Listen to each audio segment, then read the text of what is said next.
welcome to opening day 2011. And while the weather forecast calls for gray, Kauffman Stadium is filling up with blue as they begin the season against the Los Angeles Angels. Hi, everyone. Welcome to Kauffman Stadium. I'm Ryan Lefevre, along with the winningest pitcher in Royals history, Paul Splittorff, and the best defender in Royals history, Frank White.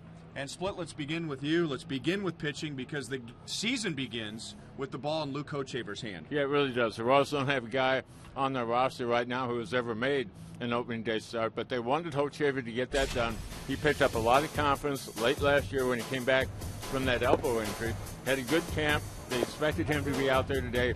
He's the most likely choice. Look for him to go out, establish a sinking fastball. That slider we're seeing right there, probably his best pitch.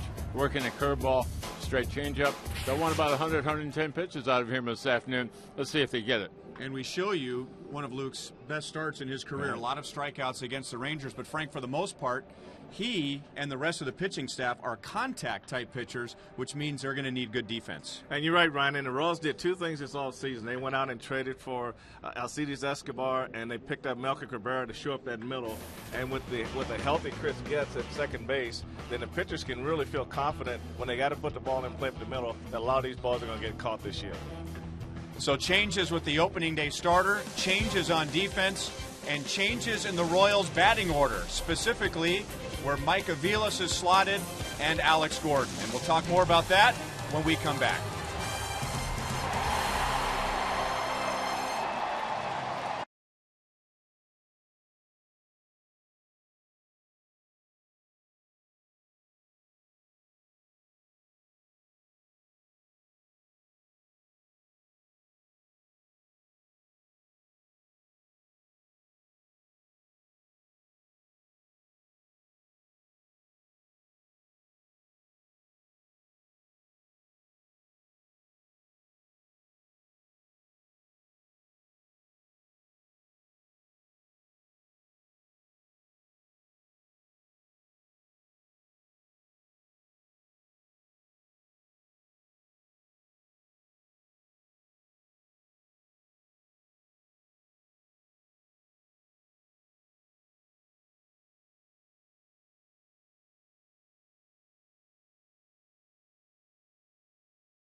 The Missouri Lottery. When you play, students win.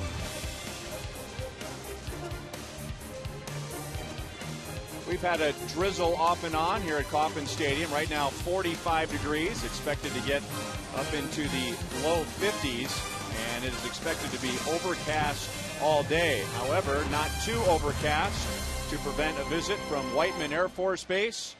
And if opening day doesn't provide enough goosebumps, how about when the B-2 stealth bomber flies overhead?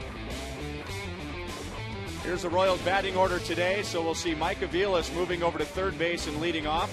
Melky Cabrera will bat second in center field, and then Alex Gordon hitting third and left. Billy Butler will be the primary DH this year. He'll bat fourth.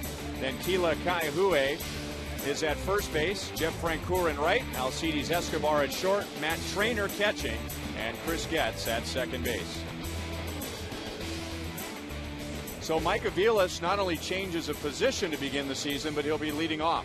He'll be leading off, Ryan, but mainly because of his offense, not the stolen base aspect of it. But I think Ned Yost right now is looking for that double in the first inning and give himself a chance to get on the board quicker. So a big opportunity for him, Frank, and a huge opportunity for Alex Gordon to bat third. Well, he was the steadiest bat in camp, so I think you go with your best hitter right there. This might be a little bit of a gamble right here because they didn't do it out in Arizona. So a different look right here, but Alex looks as good with the bat as anybody else the Royals had day in and day out.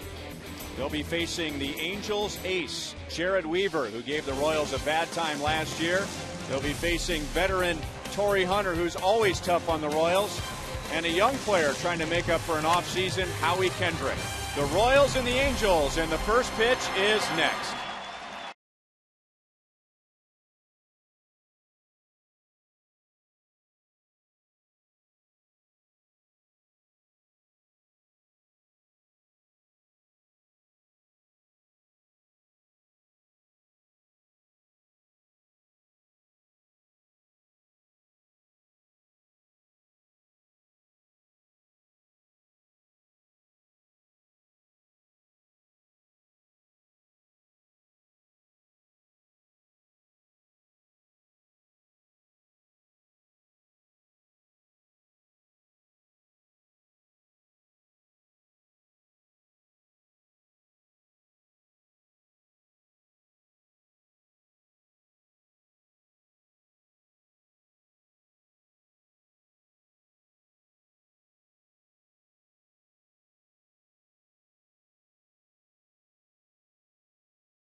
High Definition, brought to you by Time Warner Cable, where HD is free with digital cable.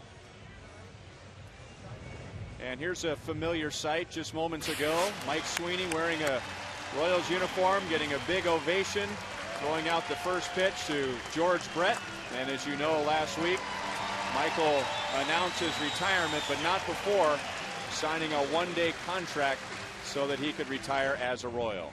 So that looks familiar. What is unfamiliar about Kauffman Stadium this year is the bullpens. And with more on that, let's welcome in Joel Goldberg. Hi, Joel. Yeah, I guess I'll be starting my reports, many of them from left field instead of right field, Ryan, because the Royals bullpen has switched. It is now in left field. That means that Luke Hochevar just finished warming up out here and made the trek in from the left field bullpen. Had a chance to sit down for quite a while with Luke Hochevar at spring training and talk about his journey to the big leagues. says he loved baseball from as early as he can remember, but as a kid, when he was in the field playing shortstop, he wanted to be Cal Ripken.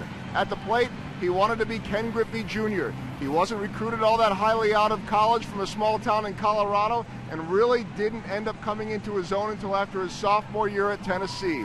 All these years later now, he gets the opening nod in 2011. He calls it an honor and said he is excited and ready to go. Ryan Frankensplit, back to you. All right, thank you, Joel. So facing the Angels today, and it is a season of redemption for them. Not only did Mike Scioscia's team finish third, but they finished below 500. Here's his lineup today. It's Mycir Turris, the switch hitter at third, then Howie Kendrick at second, Bobby Abreu, the DH, Torrey Hunter in right field, the new Angel Vernon Wells in left, then Eric Ibar at short, rookie Mark Trumbo at first, Jeff Mathis catching, and Peter Borges, the speedy Peter Borges, in center field. They will face Luke Hochevar, who makes his first major league opening day start. Had 3 of them in the minor leagues, so you hope the minor leagues prepares you for an afternoon like this. I think the big item for him is take a deep breath, slow down, let your adrenaline work for you, not against you. And when Luke is right, his fastball is sinking. The opposition is hitting the ball on the ground. And here's a look at the Royals defense. They hope to be busy today with that sinker. Well, definitely up the middle, Raymond Escobar and Chris Getz all the way out to Melky Cabrera. Those guys are going to cover the biggest part of this field, and the pitchers have to have a lot of confidence when they have to put the ball in play that there's going to be somebody there to make that play for them. And Hochevar is throwing to newly acquired Matt Trainer, whose career goes full circle now. Originally drafted by the Royals, never played a game in the big leagues with the Royals, and he will catch the first pitch of the season, and it is low to Mycir Turris. Just 2 years ago, it was another switch hitting third baseman leading off for the Angels, and Sean Figgins, who's now with Seattle. And the Angels had some difficulty both at the leadoff spot and at third base last year. And this year, as Turris gets the first shot. Their on-base percentage really took a dive a year ago. It hurt their offense overall. They went from one of the top 2 teams in all of baseball to the lower third a year ago. As you mentioned, that one-loss record really fell off, and they finished below 500. This has been the dominant team out west for the last 10 years. Well, there's the sinker, there's the ground ball, and there is out number 1. 45 degrees. We started at 3:12. And the official time and temp is brought to you by the parking spot. Easy to spot, easy to park. The parking spot at KCI.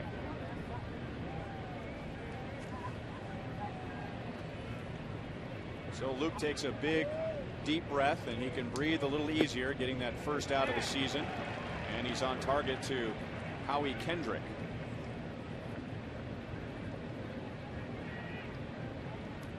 Everyone says to comfort themselves that this is just one game out of 162, but the nerves, the goosebumps, and the butterflies suggest something different. They're going to be there, Brian. When I played, I always wanted to get that first ground ball or go to bat the first time, and with Luke, it's facing that first hitter, getting that first hitter out, and I think that just adds your confidence going forward, because it's that anticipation of what may happen that gets you going. But once you are successful in that first situation, ground ball hitting, first batter, it kind of makes it easy for you to control those emotions. Brian, sometimes what happens, you get so pumped up about the assignment 2 or 3 days out, by the time you finally get there, you're a whole lot more relaxed than you thought you'd be. It's like, I don't feel that bad. Yeah, you're right there, Paul. I tell you, I used to have so many butterflies going. My biggest concern was running out of adrenaline too quick. Well, this is what the Royals had in mind in the June 2006 draft when they selected Hochevar first overall. You don't have visions of a number 4 or number 5 starter when you draft that high.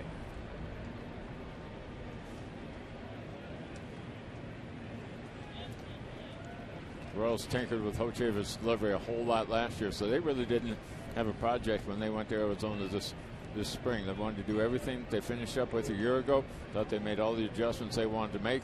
Just be consistent within that delivery that you have. Kendrick goes down and drives it into left field. And he is thinking too, stumbled a bit going around the bag, but he'll beat the throw from Alex Gordon. And the Angels have a runner at second with one out. No, Ryan, that's the one thing that these two teams have in common right here is they're going to really push the envelope on making these guys make plays. And you see right here, Alex does a good job getting over, but then Kendrick never hesitated at first base. So they're going to make the Royals play like this. They're going to make them throw them out at second, and Royals in turn are going to try to play the same way.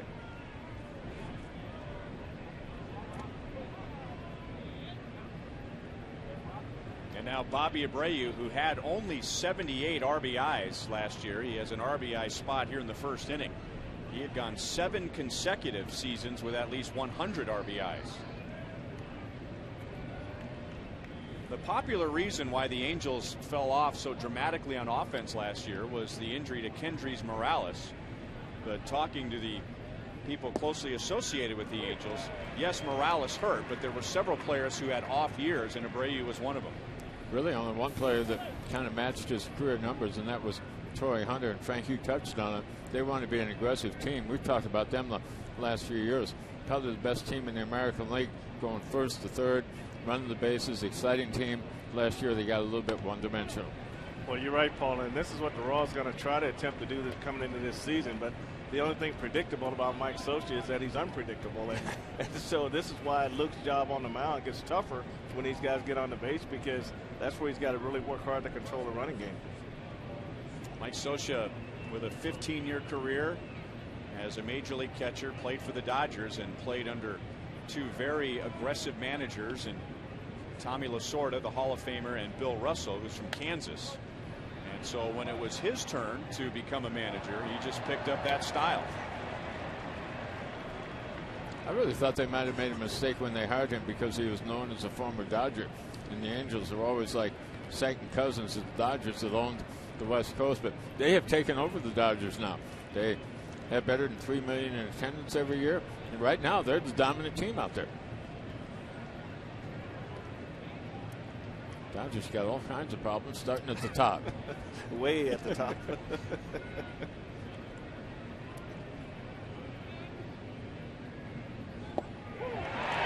Abreu was thinking about something other than a fastball, and that's Hochevar's first strikeout of the year.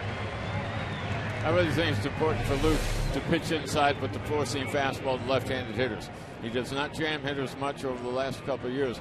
The stuff is there, and he has the command to do it. There it is, the cutter, maybe looking for it to back out over the plate, maybe looking for the ball away. If he can establish inside early in the ball game, that'll help him all day long. And now Torrey Hunter with Kendrick down at second base. And a slider in for strike one. Nothing new for Torrey Hunter with the big season against the Royals last year. Those are the overall numbers.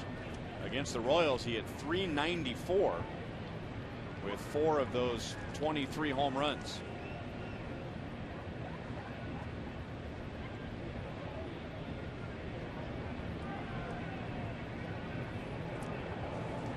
Big thing for Torrey Hunter last year was taking his 9 Gold Gloves from center field to right field. That was in early August to accommodate the call-up of center fielder Peter Borges. Fooled badly, and he's down, no balls, 2 strikes.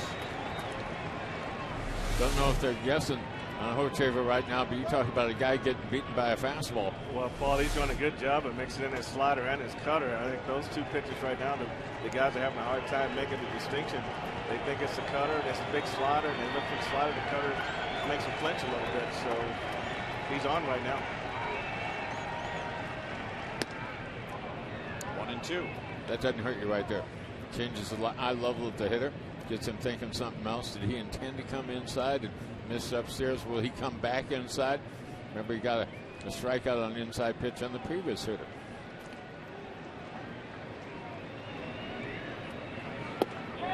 Just missed. And a pretty good high with Hunter just laying off that pitch with 2 strikes. Well, that's true, Ryan. It's kind of hard to go back inside, especially down, and get away with a pitch like that against a guy like Torrey Hunter. I kind of thought maybe he'd go back away with a breaking ball down and away after changing the eye level, but you kind of do him a favor if that pitch is a strike, and then it's about knee-high middle in. It's Still 2-2. Everybody says that it's all about winning a championship. But when Torrey Hunter says it, you really believe it. I mean, he's won his Gold Gloves. He's made his money. He's had his fame. But anytime you have any kind of a conversation with Torrey Hunter in regard to baseball, all he talks about is that ring. They handled it the right way. They came to him, gave him a couple days to think about it before they made the move up from the minor leagues. So he was on board. And I think it was a good way that Mike Socia in the front office handled it. But he's always been a winner. I don't think there's ever been any question about that. And I think so also, Paul, I mean, he's moved from center field to right field. And that tells me that he's not concerned about being a center fielder. He's concerned about being in the best position to help the team win. And I agree with you, Ryan. It's got to be all about championship for him at this point in his career. Battling with Hochevar, and he's fouled off 3 in a row to stay alive at 2-2. Eventually it comes down to the jewelry. He doesn't have any of that yet. Got to have that ring. He's played in October, but he hasn't got the jewelry.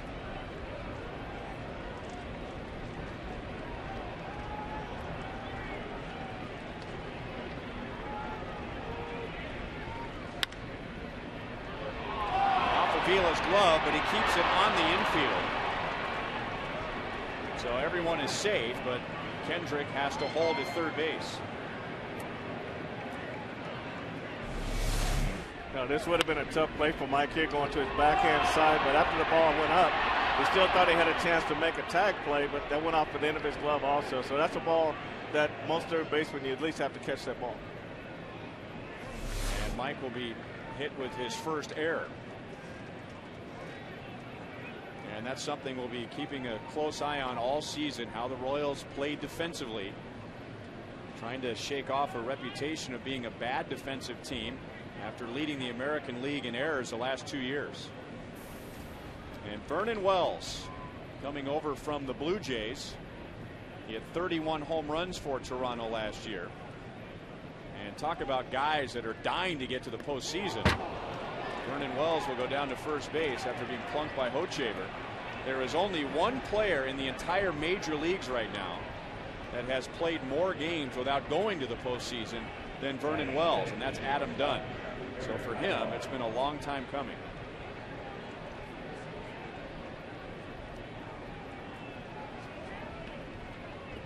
So the bases are loaded, and the Royals have given the Angels 2 base runners. And getting back to Angels players who had off years last season, you can add Eric Ibar to the list, and his first at bat of the season comes with 3 men on. One of the big improvements that Luke made a year ago was staying away from the big inning. Remember in 2009, if he started to get in trouble, he couldn't get out of it. There's one of the things he really improved on a year ago. Let's see if he can get out of his first jam right now. Well, you're right, Paul. It's those 2-out rallies, and they really got to figure out a way to close these innings off. And Luke's ahead, no balls, 2 strikes. Now last year, Ibar chased that breaking ball down and in, off the plate quite a bit. See if the Royals go to that immediately. Give him a couple chances to get himself out right here. Well, he's just going to try to play Pepper right here. He's just going to try to put this ball in play and not try to do too much and try to make the defense make a play for him. But this is where I think, Ryan, that the Royals defense and their pitchers with 2 out have to be tougher this season. On the ground it gets. So no harm done. The Angels leave the bases loaded. And now the Royals are coming up. And this year it all begins with Mike Aviles.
watching all the prospects down on the farm, and now he begins his first full season as Royals manager. Royals are going up against right-hander Jared Weaver, who led the American League in strikeouts last year. Really filled in as the #1 starter after John Lackey left them in the offseason to go to the Boston Red Sox. Weaver stepped up, solid year. You mentioned big-time strikeout guy. Tough on both righties and lefties. Deceptive to both of them. Well, Paul, he led the majors in strikeouts last year with 233. The thing that really makes him effective is that he likes to throw off speed and hitting counts and get those pitches over. Remember the last guy that they had that led the league in strikeouts? Nolan Ryan. One Nolan Ryan. They're a little bit different. A lot different. He didn't care what the count was. It was fastball. It was getting harder as the game got later. And he gave the Royals a bad time last year. He made 2 starts. He only won 1 of them, took a no decision, but he gave up 1 earned run in 15 innings. 2 balls and 1 strike on Mike Aviles. This is going to be a tough matchup for Mike. He tends to bail out a little bit against all pitchers. He's got to keep from bailing out a little bit more against Weaver. 2-2. Mike did not bat leadoff at all a year ago. Did play some at first base. Most of his time spent at second base, a little bit at shortstop, but he's a player. To him, it's just ball. Just to go line up and play. There's that pitch down the way. He's reaching for it. Opens up that outer right. play. The fastball is a lot easier for him to catch up with than a breaking ball down in the way, and he does give up the inside, the outside part of the plate pretty quickly, and I think that's because of the arm action from Weaver. Plays off the slider, 3-2.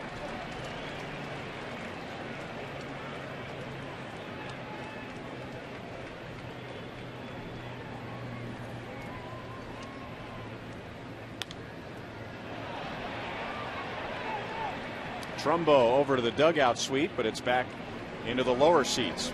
Aviles hasn't done a whole lot of leading off in his big league career, but some of his best numbers in regard to batting average and on base percentage have been leading off an inning.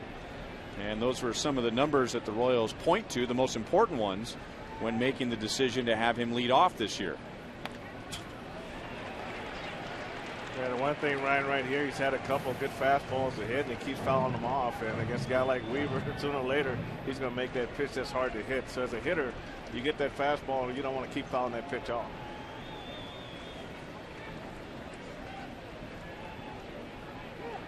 They got him right here at 3-2. They have to throw him a strike. I mean, you're in real trouble if you fouled a couple off. And they have a pitch or 2 to work with and maybe go out of the zone. But they got to be in the zone now. On the outside corner, Aviles was headed to first base. Dana DeMuth says no. Here are the Angels defensively, and there are 12 Gold Gloves in the outfield, and none belong to Peter Borges. Vernon Wells has 3. Torrey Hunter has 9. Myceris Turris, Eric Ibar, Howie Kendrick, and the rookie Mark Trumbo around the horn. And Jeff Mathis is behind the plate for Weaver. That goes back to Aviles' at bat, Ryan, we talked about. Don't leave it in the hands of the umpire. You know, 2 strikes. You got to shorten your swing up and just try to put the ball in play. That particular pitch, and you guys set it up. If a right-hand pitcher can put that to Aviles and he's striding away, that's got to look way outside to him. Definitely. 1 ball, 1 strike on Melky Cabrera. And Weaver went to a little bigger breaking ball on this last offering. Yeah, you watch his front foot and you watch where that goes, and he really just doesn't have anything left to hit with. Melky Cabrera hit .468 during the spring games, whatever that's worth. To him, it's worth a lot coming off this year, and he and the Braves were hoping for more than this. And when the season was over, the Braves basically said that's enough. No trade, no thoughts of re-signing him, just let him go. And the Royals picked him up. 2 up, 2 down in the bottom of the first inning.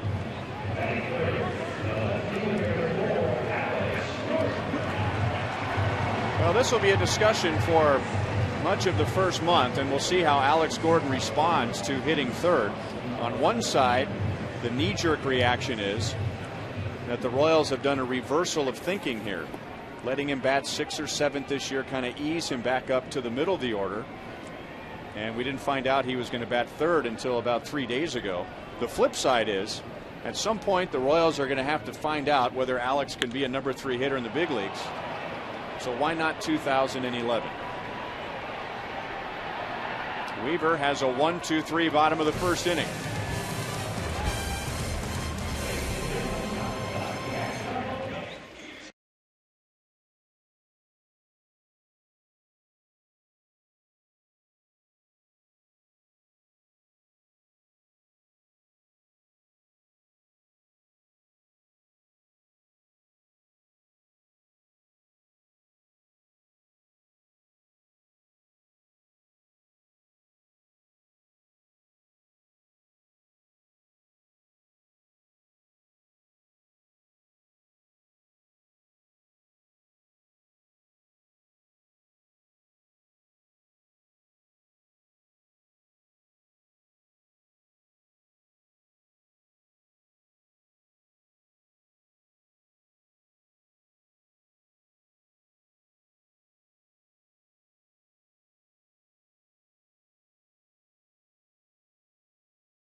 Taste greatness moment. That's later in today's game.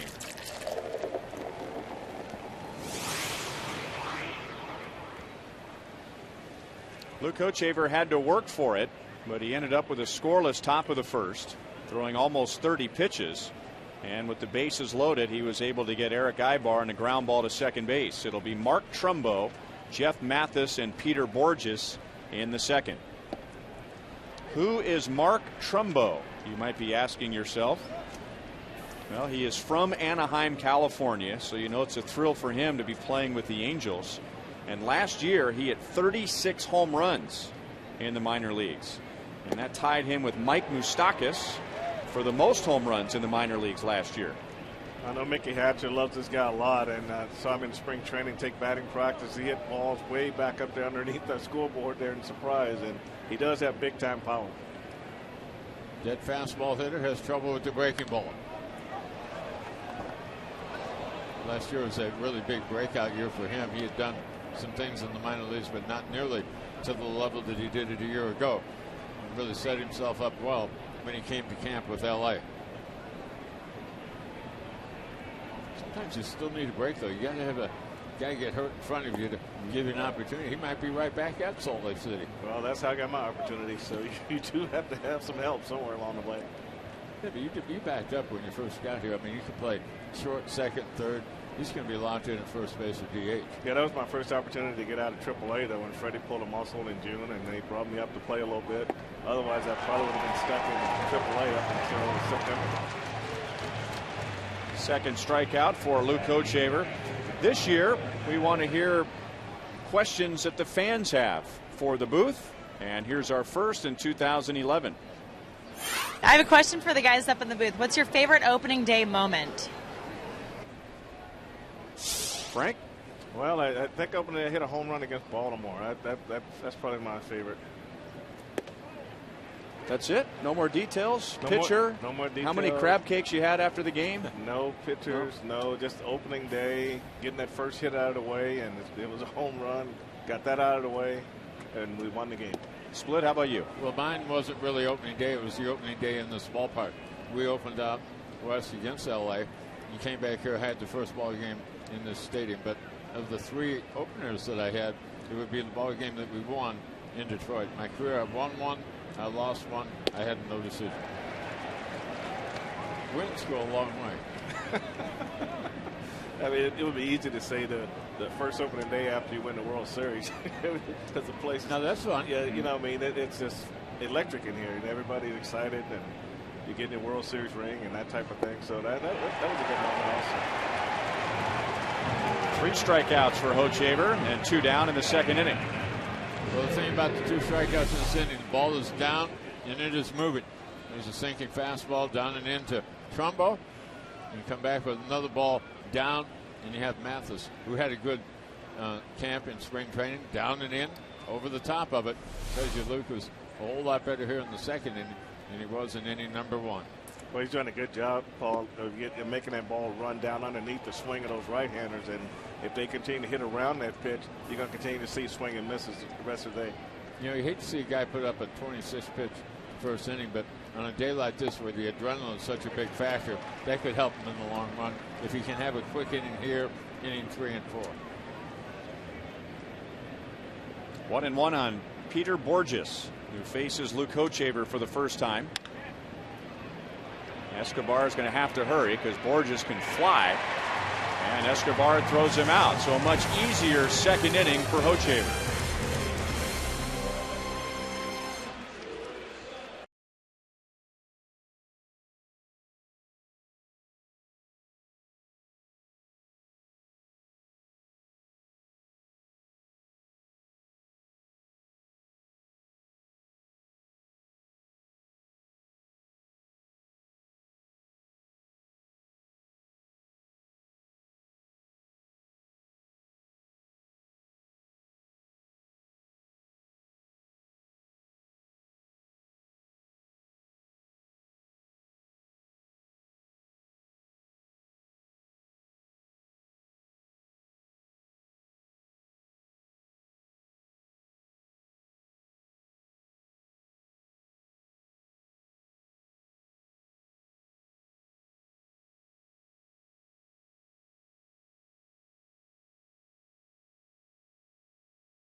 Sprint, you call it, of the year.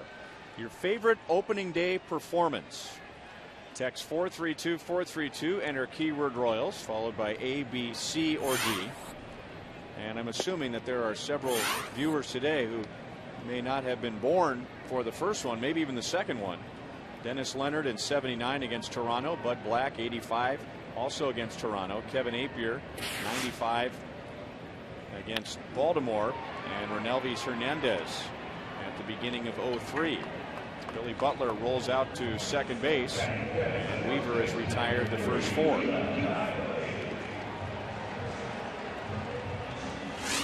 So again, here are your choices: Leonard, Black, Apier, or Hernandez. And you have a chance to win a suite here at Kauffman Stadium for you and 11 guests. If you participate, just follow the directions. After you text in, you will get a bounce back text message with all the details. The Dennis Leonard night was freezing here at the ballpark. I mean, it was too cold for anybody to hit. The Kevin Apier ball game, that was Bob Boone's first game as a manager. So his first pitching change is a guy throwing a no-hitter. Good luck with that. And knowing Abe, he wasn't too happy about that. He hated to get the ball over. You managed. Did you ever take a guy out with a no-hitter? I did. It was Serrano. Remember Jimmy Serrano? Yeah. He had a start in the first game of doubleheader, and they wanted to bring him back in a couple days, so they gave him a pitch count. And so I had to take him out in the 6th inning. Who's they? You played for you. They in the minor leagues. they in the minor leagues are the Royals. So when they set that limit, you got to manage to the pitch count. So yeah, I took him out in the 6th inning of a no-hitter. Yes. I'm not playing for Frank. You play for me, but not as a minor leaguer.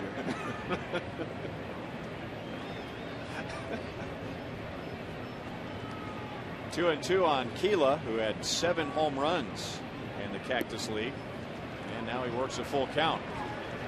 Added just under 400, and he drove in 20 runs.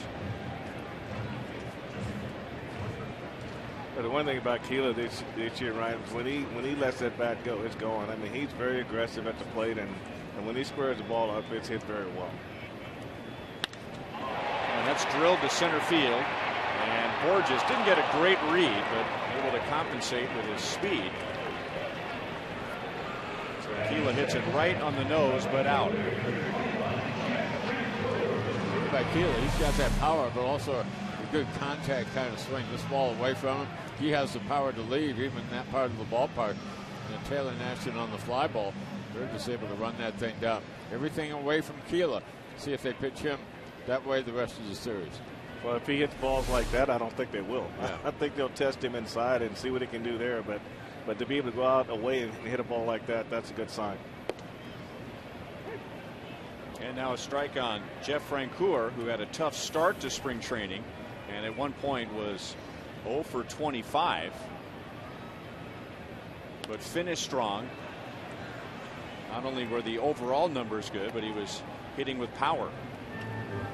When I talked with him, Ryan, he really felt that he was looping the bat a little bit too long in spring training, and toward the end, he and Kevin Seitzer got together and to shorten his swing and try to have him go right from the shoulder down through the pitch, and that really helped him toward the end of spring training.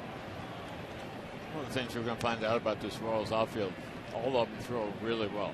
Francoeur's always had a great arm, had 11 assists a year ago. Cabrera in center field really throws well.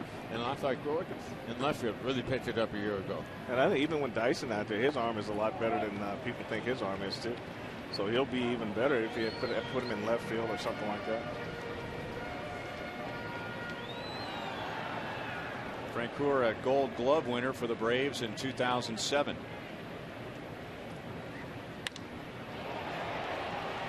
Right center field. Borges and Hunter are there. And for now, Borges gives way to Mr. Hunter.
Fastest mobile broadband network by Panera Bread.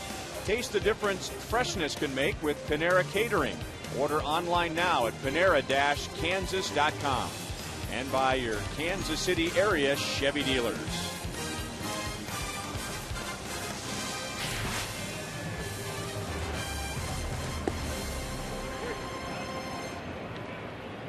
First time through for the Angels, no runs, 1 hit. They left the bases loaded in the first inning.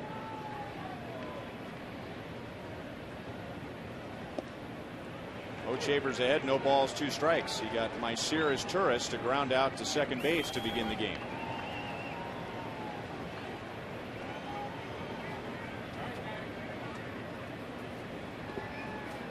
This is true for every major league player, but especially for Myceres Turris. The ability to stay healthy. And he was on the disabled list 3 different times last year. And if you go back to 2005, he's been on the disabled list 8 times since then.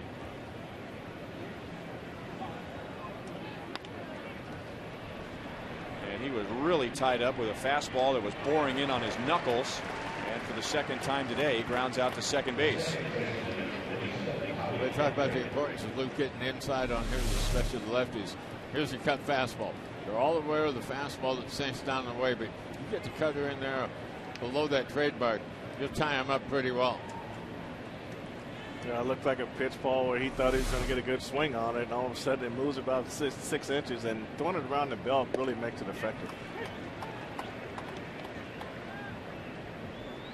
Howie Kendrick with 1 out in the first doubled.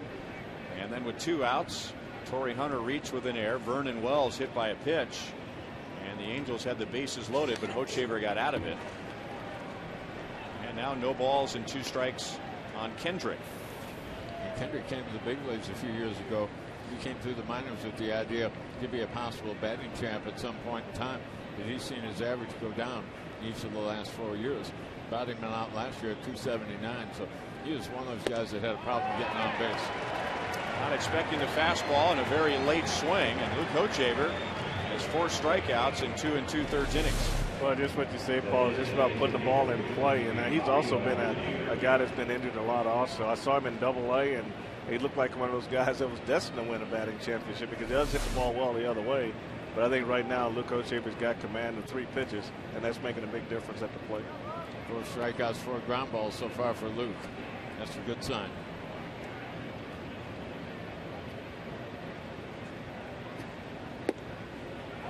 And jumps ahead of Bobby Abreu, who was expecting anything but a fastball when he had 2 strikes in the first inning, and Luke threw one right down the middle, and Abreu could not pull the trigger.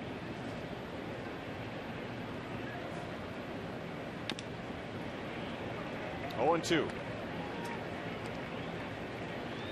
A much easier second inning for Hochevar with 2 strikeouts and a ground ball.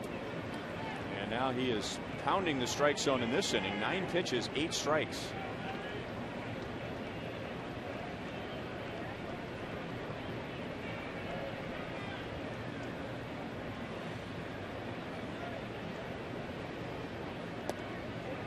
Laid off the slider. Trainer pointing his glove out at Hochevar, even though it wasn't a strike. That's exactly where he wanted that pitch.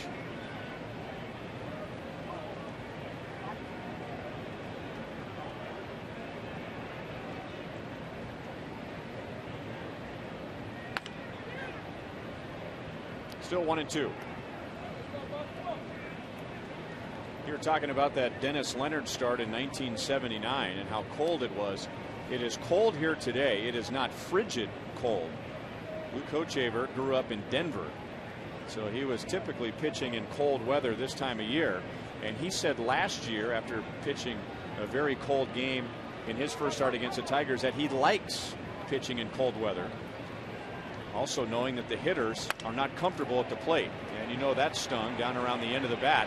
Escobar throws out Abreu, and now Luke Hochevar has retired the last 7.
honor two Kansas City legends that we lost during the offseason.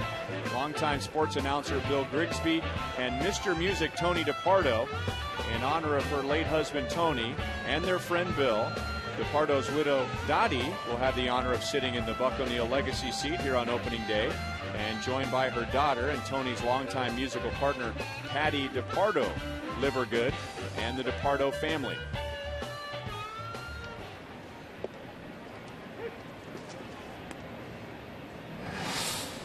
There are two Kansas City legends there who knew everybody in town, and everybody loved them.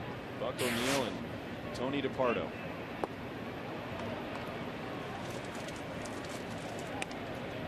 No balls and 2 strikes on Alcides Escobar. Those are his numbers last year with the Brewers. And then in spring training with the Royals, he hit .364. He had 5 home runs. And that's 1 more home run than he hit all of last year.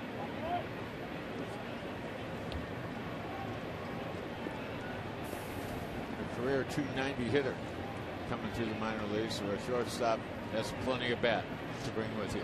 Well, when he squared up a few balls in spring training and hit him out of the ballpark, I mean, that was surprising to me. But after he had 5 of them, you know, you always go by the weather there and how the ball travels. But still, you got to square these balls up, and these balls just continue to carry.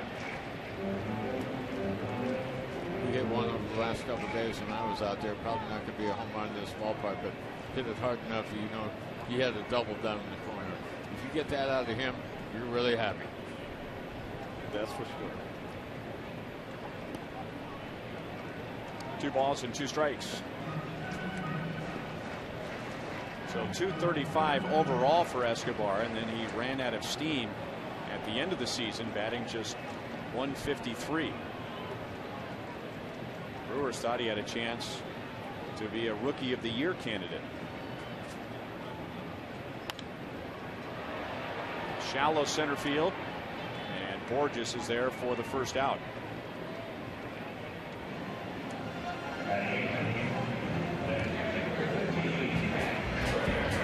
Coming up on Saturday, the Royals and the Angels will play at 12:10, and fans attending that game with the Angels will get a Royals magnetic schedule.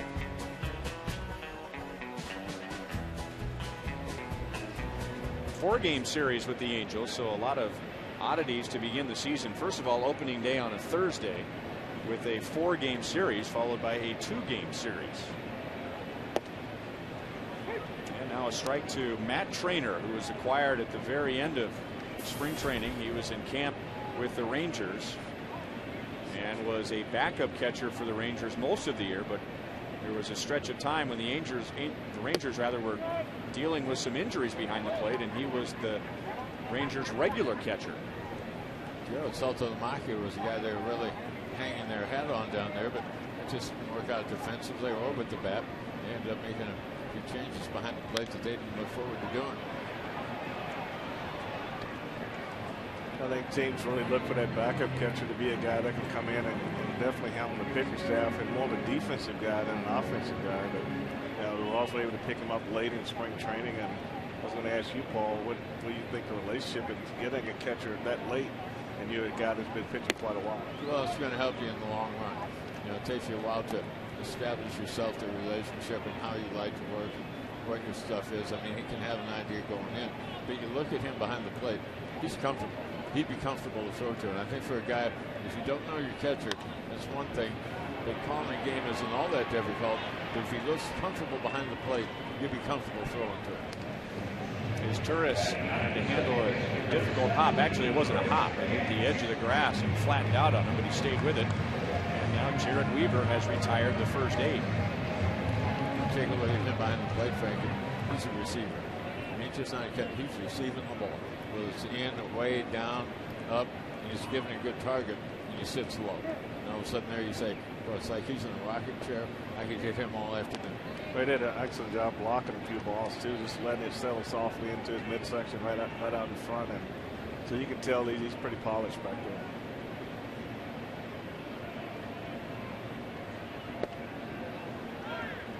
A little high to Chris Getz. Talking about players who need to stay healthy this year. Getz was on the disabled list once and then shut down for the season after the month of September began. So the Royals didn't have to put him on the DL as the rosters expand after September the 1st, but missed a big chunk because of the concussion.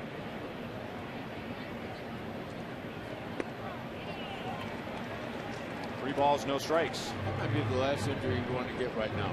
In all sports, as cautious as they are with the concussion guys, and whether it be a basketball player, football, I mean, if there's any question at all, you're not going to get back very fast. I'll tell you, we had a lot of guys hit the head back in those days, and I'm sure they had concussions, but nobody paid attention to them because back then it was always the macho thing, you know, let's get back in there. And I remember when Jim Bibby hit Hal McRae in the head and split his helmet in 3 places, and he had big knots on his head, and he went out there and played with his hat. His helmet was kind of cocked crooked on his head, but he said, if I don't get back in there tomorrow, I may not never get back in there. So that was just the mentality of guys back in those days. Royals have their first base runner.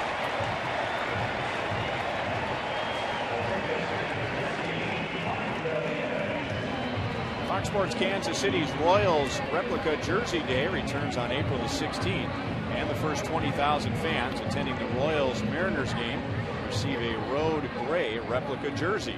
For more information, call the Royals or visit Royals.com.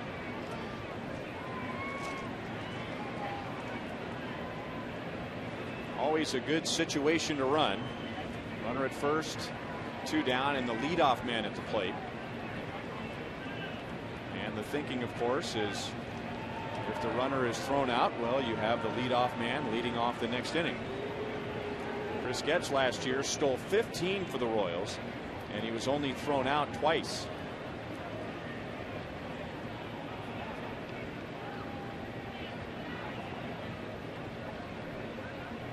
Getz is running, and Mathis' throw is to the inside part of the bag, and Getz is out. And Paul Maurer claiming that Getz was tagged out on the wallet.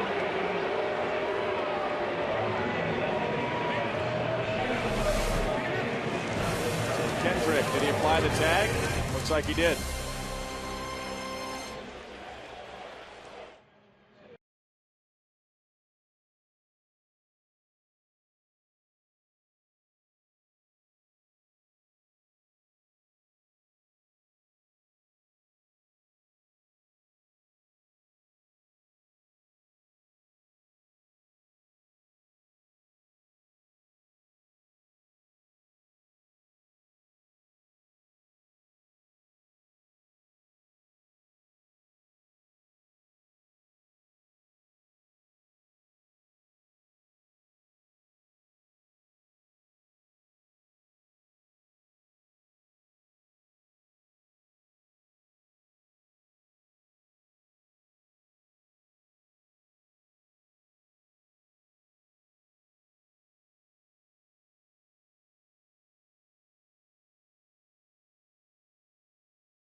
Torrey Hunter leads off the top of the 4th inning with no score. In fact, only 1 hit in the game.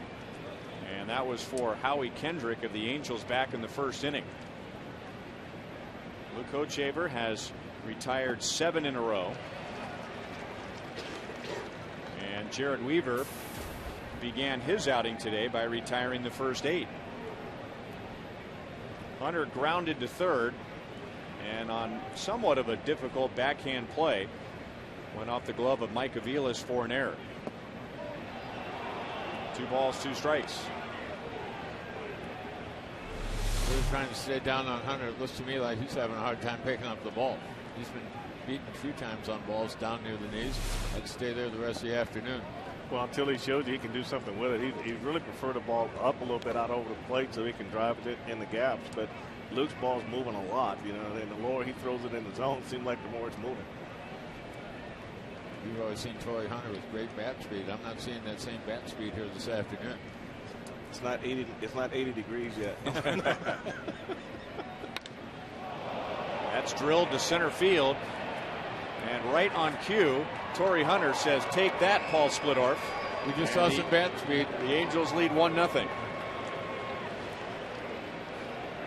Torrey Hunter is a big fan of Fox Sports Kansas City, and he listens to the games when he's on the field. So that was his response to your little comment. Comes down to the count. 3 balls, 2 strikes. He hadn't done anything. Luke lays this ball in the middle part of the plate. First ball has been up in the zone here all afternoon. Torrey Hunter looks like the same Torrey Hunter we've seen. Well, he gets his pitch. Right. He can drive it. He likes the ball up, and he got that one up for him, and that's where he wants to stay, in the center of the field. Got great extension on this. He got great follow through on this swing.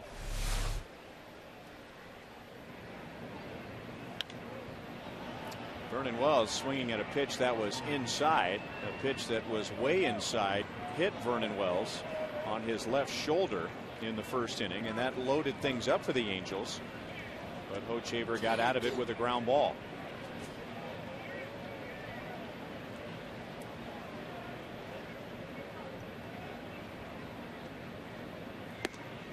The veteran Vernon Wells, and boy, does time go by fast. I remember in '99 when he came through Kansas City with the Blue Jays, 20 years old, one of the youngest guys in all of baseball, former first-round pick. You can still swing the bat, and he gets it past Aviles and down into the left field corner. So the Angels have 3 hits, all extra base hits. Trying to come inside again, but the ball's down and in. Wells able to drop the bat head on and hit it up the line. Aviles needs to have a routine ball hit to him. Everything's kind of been in between so far. Makes it kind of a tough afternoon.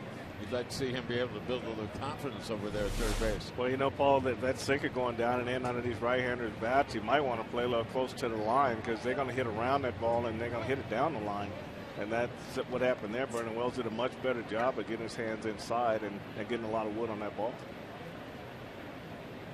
He had 44 doubles last year for the Blue Jays to go along with 31 home runs. And now Eric Ibar, who is an excellent bunter, and he might lay one down to get Wells over to third, or he might line it up the right field line. And another extra base hit for the Angels. So Wells comes in to score. And the Angels greet Luke Hochevar in the 4th inning with a home run and now consecutive doubles. Situation right here for the pitcher, you're kind of caught in a tough spot. You're anticipating bunt, so you'd like to work up in the zone a little bit, give him a chance to maybe pop it up. Have a ball in the middle of the plate, and Ibar able to turn on it. Never did look bunt at all. He ends up with a very hittable pitch and something he can get in the air over the infield. He's got an RBI, and you just have a 2-run lead. Well, that's true, Paul. You want to try to get that fastball on the outer half, and if he does roll over trying to pull it, hit a ground ball to second, but Luke left it up in the middle, and he got a good swing on it. And that's line to Getz, but Ibar was right on it, so he's back to the bag. No double play, but another good swing for the Angels. Let's take a look at the Time Warner Turbo pitch speed and early in the game. And remember, it is cold. Not the worst conditions that guys have seen, but still coming out of the warm Arizona weather. And you've got Weaver throwing 93 and Hochevar up to 94. And Frank, you made the point that like some of the hitters aren't picking up the fastball early in the game. It's all about the deception, and Luke, like I say, when you got a pitcher out there controlling 3 pitches, you really can't eliminate any pitches and sit on any one thing. The only difference between this inning and the previous 3 is that he's gotten the ball up, and when he's gotten the ball up, they've really tattooed the ball, and I think that's what he's got to get back down, let the ball move, and get his ground ball. Yeah, I'm watching all of these guys in long sleeves, and some players have the jackets on, the hoodies. And you figure just a few days ago, these guys were in Arizona. They were in short sleeves. They were enjoying the hot weather. Body was feeling good. And I would think you almost feel like a different guy. Now it's cold. You have long sleeves on, and yet you're supposed to feel the same today as you did a few days ago in Arizona. It's all about the adrenaline right now. You're playing for real, and a lot of guys generate their own adrenaline. They want to get that first hit, get it out of the way, and I think that's what you get. That's what gets you through these cold weather. And the good thing about it is both guys are throwing strikes on the mound, and they're getting on and off the field pretty quick. Temperatures in the upper 40s and not a whole lot of wind. A lot of times that wind plays a big factor in it.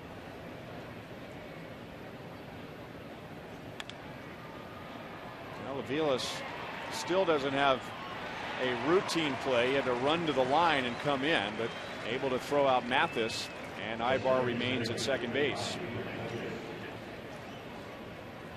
Well, Frank mentioned that Hochevar's gotten a little trouble getting the ball up in the zone here in this inning. He's paid the price of the home run and 2 doubles, but get the ball down. You swing over the top of an off-speed pitch right there. Comes down and away. Another one out of the zone, right off the end of the bat. There's not a whole lot the right-handed hitter is going to do with the ball in that spot on the plate.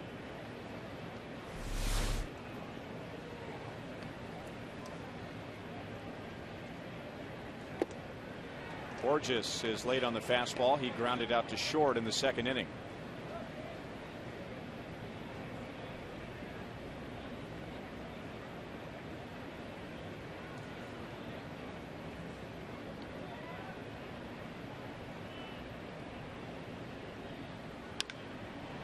Drilled to center. Melky Cabrera started in, but able to adjust and make the play. The Angels come up with 2 with the Hunter home run and the Ibar double.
Two 2-0 Angels in a 4-game series, and on Saturday, remember, it's a 12-10 start because of the Royals Futures game.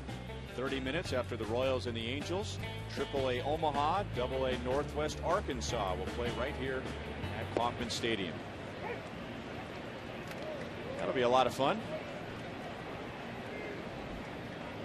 Mike Aviles was standing at the plate when Chris Getz was thrown out attempting to steal to end the bottom of the 3rd inning. Yeah, right, Ryan. That'll be worth staying around to see a little bit of that. I mean, seeing all those guys on the field at the same time, that's going to be pretty awesome to see. Okay, I'd recommend the Royals fans head on up to Omaha. They got a brand new ballpark. There's going to be a lot of prospects there. Last year I went up there, loved the weekend. Went to Northwest Arkansas. What a great part of the country that is. Oh, yeah. You know, fishing, golf. I mean, big vacation area. Got a beautiful ballpark, beautiful setup. These are 2 of my better weekends all summer a year ago. As Torres throws out Aviles, so Mike is 0 for 2. It's part of the beauty of having your minor league teams so close to what we have here in Kansas City. I agree with you, Paul. And there's nothing like fishing at Beaver Lake for those striper down there. 20 miles from the stadium. He's never been there. Yeah. Boy, that was some segue, wasn't it, Split? Boy, it's sure nice to have all these affiliates close by. Yeah, that's right, Split. But you know, fishing for striper over at Beaver Lake. Northwest Arkansas. Now I can tell you about the golf course. 1-1 to Melky Cabrera, out in a pop-up to short in the first inning. Spring training was so odd this year because it was almost like the fans were waiting for the minor leaguers. You know, normally you get out of the cold weather and go to Arizona, and of course it feels a lot hotter than it is just because our blood is thicker that time of year. So you stick around 5-6 innings, the minor leaguers come in, the major leaguers are out, and you go back to the hotel or whatever. But this year it was the reverse. There was this excitement to see the young guys start trickling into the game in the 5th inning and later. I think that'd be a motivation factor for the guys that are here. The young guys got so much attention, so much claim, that these guys right here have something to prove. I think it's going to help them. Well, if you've been following baseball and you're not up on all the terms and you've ever wondered what an inside-out swing is, this is it. Well, that will definitely give it to you. Look at this ball way in off the plate, and you see how he brings his hands in and just barely gets the ball right on the barrel of the bat and just sort of squibs it out in the left field. Ball just keeps moving away from Ibar. He just can't catch up with it. See how he just brings those hands in? Good swing getting to the ball. And what's really impressive about that, everything before that pitch was middle of the plate to away. Normally you're safe if you go in there for the first time. You're going to tie a guy up. He's not going to hit very hard, but came away with the base hit. That's why they talk about moving the ball around. It's so important. You want to try to stay a step ahead of the hitter. You're going away, you're staying down. All of a sudden now you're throwing that little cutter in there. Got an idea that that's going to be the out pitch. That's the one I'm going to get him on. Then you end up giving up a base hit. You're in a little bit of trouble.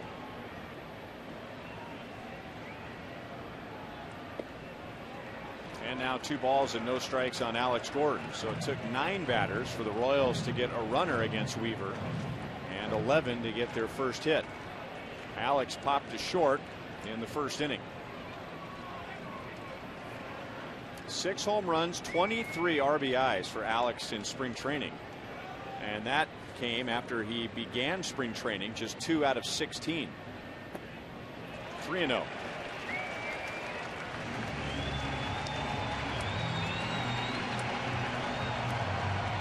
I find out something here. A lot of times the number 3 hitter will have the green light on 3-0. Kind of wonder what Ned Yost will think about here with Butler on deck. With Weaver, he throw him a 2-0 changeup right there. So I would look fastball here and then let him go ahead and swing the bat. Well, if he had the green light, hittable fastball at 88 miles an hour, 3 balls, 1 strike. When you need to make a pitch, fastball, outer part of the plate, away from the guy's power, never a bad idea.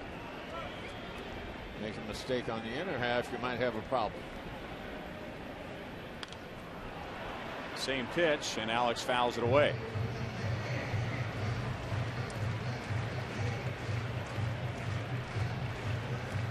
Well, this is what the Royals and Alex Gordon had in mind when he was drafted 2nd overall in 2005.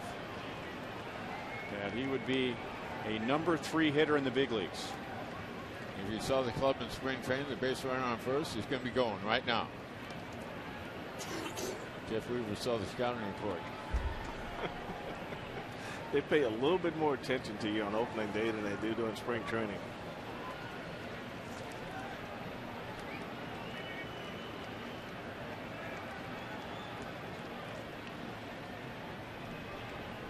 Cabrera leaning, he runs, and Alex drives it foul. Royals ran a lot in camp this year, and I think they know they have to use that the best they can to try to put the heat on the opposition, both the guy on the mound and the middle infielders. The speed they have, they're going to have to be able to use it day in and day out.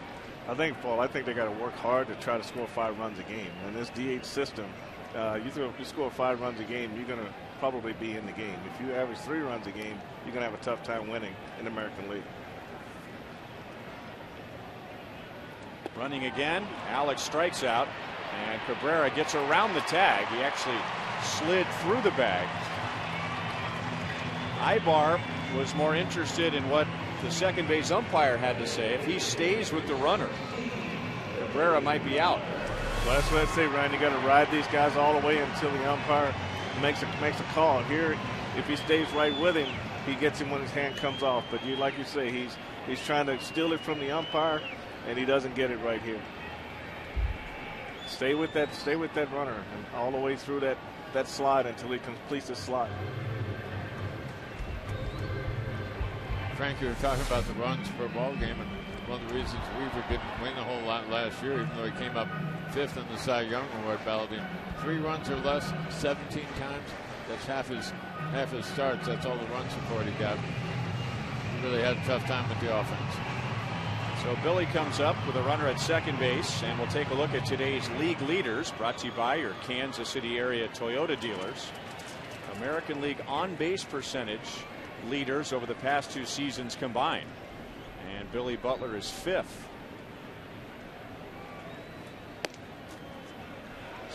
One ball and no strikes. Billy grounded out to second in the second inning.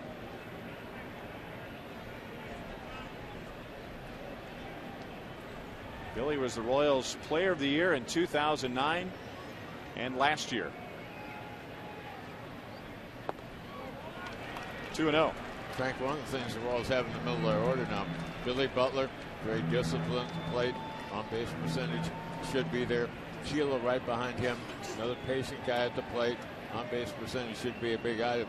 But I wonder if those 2 guys that you're hoping hit the ball off the wall and out of the ballpark, if on base percentage is important for them as it is some other guys in the lineup. And not in my book. I mean, I think that there's some guys that just got to go up there with the idea that they're going to just drive the ball and they're going to get driving runs. You got to hit that borderline fastball in, out, up. Anything to get a fly ball for a sac fly.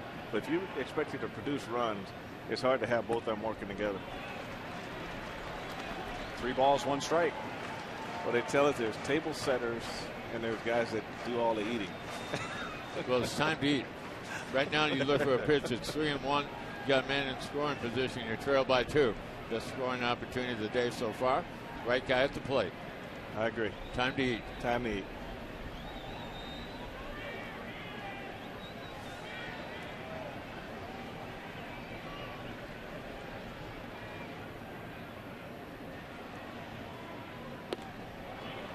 Changeup. The Angels wanted it. Mathis held it out there for Dana DeMuth. So Billy walks, and there are 2 on for Keela. I can see the Angels want this pitch. It looks like it's right down the middle, trying to break down Billy's timing by going with off speed. Well, Weaver came back against Gordon and struck him out on a changeup 3-2, and he followed the same pattern here. And that's the patience of Billy and the strike zone. That if you are looking to drive in runs, that's that pitch right in that area that you can drive and still be successful as a hitter. While the Angels talk things over, we'll go down to Joe Goldberg. Well, Ryan, I had a chance to talk things over this morning with Keila Ka'aihue, and so happy to finally be here on an opening day. He said, I got myself here. Nothing has been given to me. And he said he learned a lot during his struggles to get up here. He said in the past he was out to prove everybody wrong. Now he said he's got a confidence and he's enjoying the moment. He says it just feels normal to be here. Guys? All right, Joel. And he hit 397 in the spring, but it could have been a lot better than that. I can think of about 8 or 10 outs that were hit right through guys. So even his outs were well hit. I mean, he was right on the Cactus League pitchers. So that 397 average is only part of the story. He lined out to center field his first time up. Had one of the few good swings so far against Jared Weaver. And a changeup. I don't think that's where you want to miss with a changeup, but Weaver gets a strike. Obviously, they want to go soft stuff as the Royals are now in their second time through the lineup. Fastball situation. try to give him anything he can but the fastball. Well, he's just known to throw off speed and hitting counts, and the Royals just have to be aware of that. Now 1 ball, 2 strikes.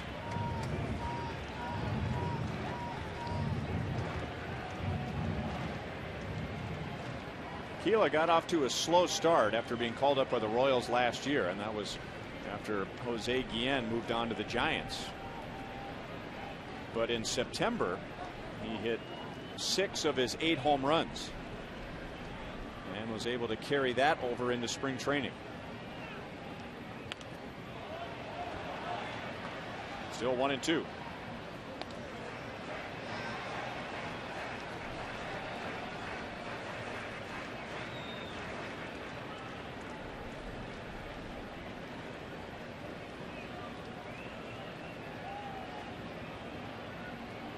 With 1 out, Cabrera singled. He stole second, and with 2 away, Billy Butler walked.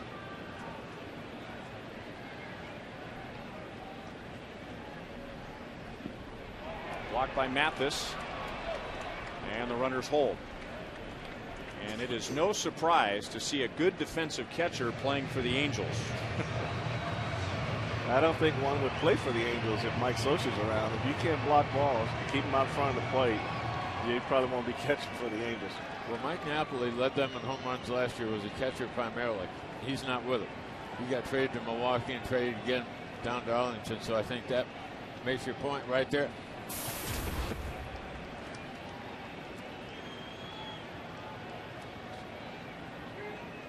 Changeup. So Weaver gets out of the 4th inning as the Royals strand 2.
Top of the 5th inning, Ryan Lefevre along with Paul Splittorff and Frank White. And as far as last year carrying over to this year, that's true for Jared Weaver, who was so tough on the Royals last year, and he's tough on them again today. Yeah, tough on the righties as well as the lefties. Went to off-speed stuff that last time around when he was in trouble. Yeah, he's done a great job of staying to his formula. His formula is throwing off speed and hitting counts, and the Royals haven't made that adjustment to him to this point. And up to Paul of keeping his fastball out of the middle of the plate. Is that you that turned the lights off, Split? Are they off? Yeah.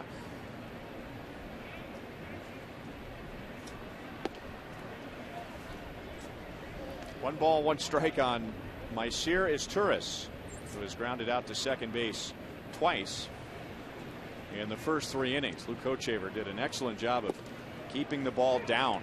All of his outs were either by way of a strikeout or a ground out, but started to elevate the ball in the 4th inning, and the Angels with 3 extra base hits, 2 runs, and 2 of the outs were line outs. Luke had a tough first inning, was able to bounce back very effective in innings 2 and 3. Now he looks to bounce back for the second time in the ball game. 2 balls, 2 strikes. He has struck out 4. He hasn't walked anyone. He has hit a batter.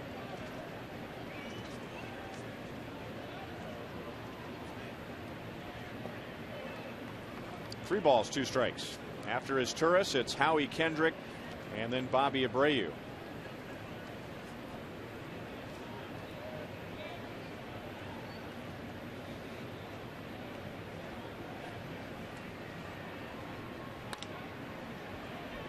Again, his Turris grounds out to Chris Getz.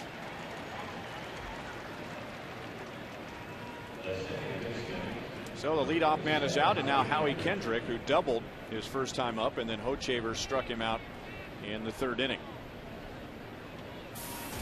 Howie Kendrick is 5 out of 7 in his career against Hochevar.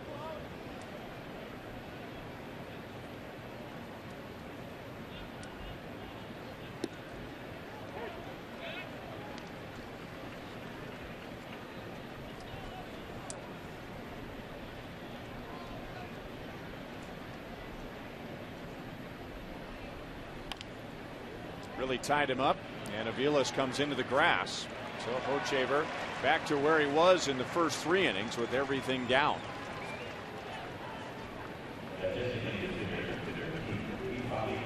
Game 2 at the Angels is tomorrow at 7:10, and the fan favorite is back. It is a Fireworks Friday presented by Hy-Vee and Pepsi. So stay after the game for a fireworks spectacular. For details, go to Royals.com/fan value. And Jeff Francis will make his Royals debut tomorrow. It will be Dan Herron pitching for the Angels.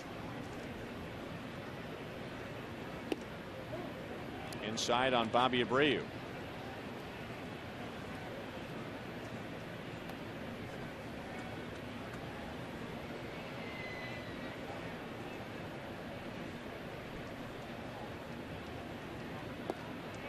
Great changeup.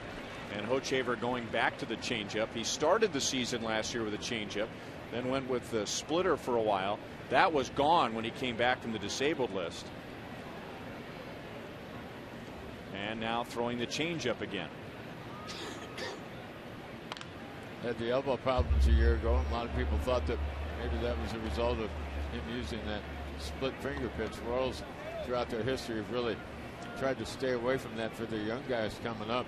He said it was from the batting practice that they took at Fenway Park at interleague play time. Just make them all bunt. No swing. Doug Eddings is the umpire at 3rd. Well, even if the split fingered pitch had nothing to do with his elbow, that is a pitch that puts strain on the elbow. So when the elbow was healthy enough for him to go back to the mound, it was an easy decision for the Royals to scrap that pitch. So that wasn't a new pitch for him. That was one that he threw in college, developed it there, got away from and got back to it. But I think anytime you have an injury, there maybe be a little bit of question of what really caused it, even though he thought it was batting practice. Maybe he felt more of it then. But I think if there's any question, you have another changeup that you can use or pull the string on the curveball, I think you need to go do it. Well, you say it's the reason they took it away. Yep. And he's had really no problems with the elbow since coming back. Frustrating as it was for him to go on the disabled list, but then remember before getting banged around by the Reds that day in Cincinnati when his elbow went bad, before that he might have been pitching the best stretch of his major league career. Really looked like he was figuring out who he was, what he could do, what he couldn't do. And Aviles got tangled up with a camera.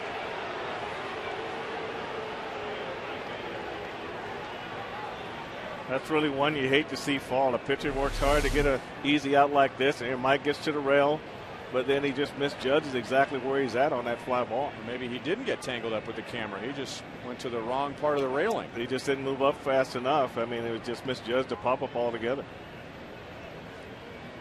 You can see he's got his eye on it, but it still just didn't get those feet moving to come in and try to make that play. And as it happens so often, especially with a veteran hitter, He gets an extra strike when a play isn't made. And Bobby Abreu singles with 2 outs. So that gives us some time to revisit today's You Call It, presented by Sprint, and asking you what your favorite opening day start is in Royals history. Dennis Leonard in 1979. Bud Black, who is a disciple as far as managers go of Mike Scioscia, that was in 85. Kevin Appier in 95, and Renelvis Hernandez in 2003.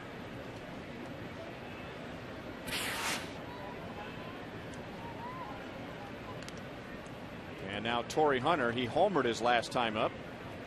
He is 1 for 2. 38% going with Kevin Appier, who was pulled in the middle of a no-hitter.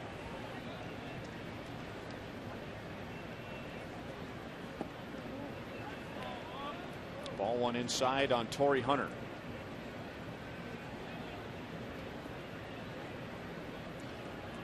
You mentioned Bud Black being a disciple of Mike Scioscia. Mike Scioscia has a few guys out there managing. Joe Madden down in Tampa Bay, and Ron Meineke. We saw his ball club the other day in Surprise, the Milwaukee Ball Club. So 3 guys out there managers. 2 of them were bench coaches. Of course, Blackie was the pitching coach. And a couple of guys who have been praised already as major league managers. Joe Madden doing what many thought was impossible, taking the Tampa Bay Rays to the World Series, and Bud Black and what he did with the Padres last year. Torrey Hunter lost his bat, but he drops it out into left center field. And now the Angels have back-to-back hits with 2 outs. To take a look at Torrey Hunter, Ryan and Paul, when he hit the home run, it was out over the plate up, and that's how he likes the ball. And then when Luke kept the ball down, he didn't do as well. But here he gets the ball up again, and then he just, I don't know how his bat broke on this ball. This ball looked like it was right in the middle of the plate, but he was able to break his bat on this ball. But going back to what we talked about, the ball is up, and he gets the bat on the ball when it's up. And Torrey Hunter happy with a hit, but he's not thinking about that now. Someone was hit with the end of his bat, and Torrey is really one of the great guys in the game, and he's more concerned about the fan right now than he is his second hit on opening day. Well, that bat really splintered, and the end that went into the stands had the sharp end on it, and you just hope that it didn't really injure one of the fans too bad. And he's still looking into the stands.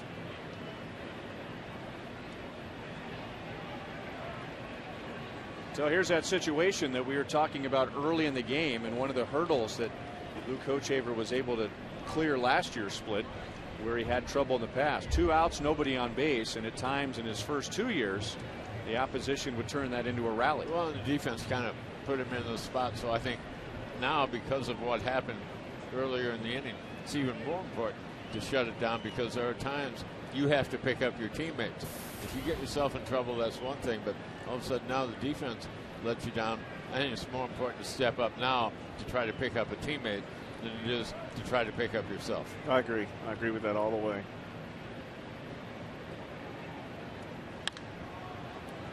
And it's Aviles who throws on target after making a backhand play. So appropriately, if you will, Aviles ends the inning.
Royals infield coach what happened on that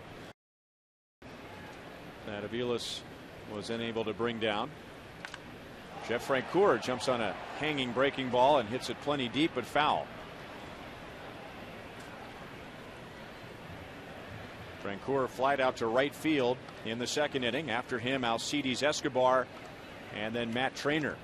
Royals have 1 hit in 4 innings against Jared Weaver, and that pitch is going to be tough every day on a right-hand batter. A slider down and away, no balls and 2 strikes.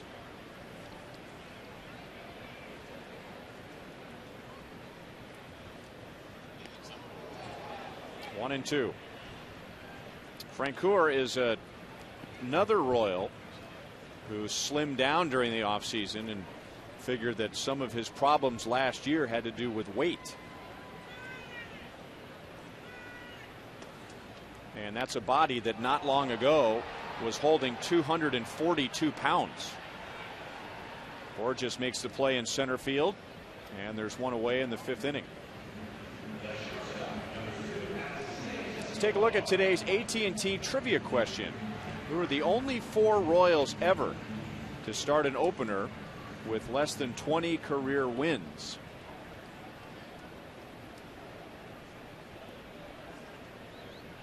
Well, you're looking at one of them. Would one be Jeff Suppan, maybe? Outstanding choice, Frank, but wrong. How about Darrell May? Did he start an opening day? Yes. Really? Unless you're counting the Japan wins.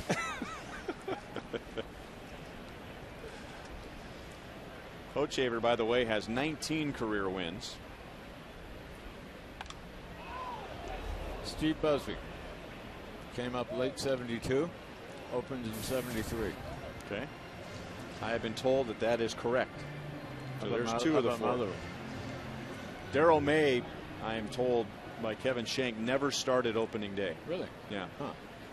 Now, wearing number 34, he should be starting on opening day. How could he not do it? It's just got to be career wins. Yeah. Fewer than 20 and starting on opening day for the Royals.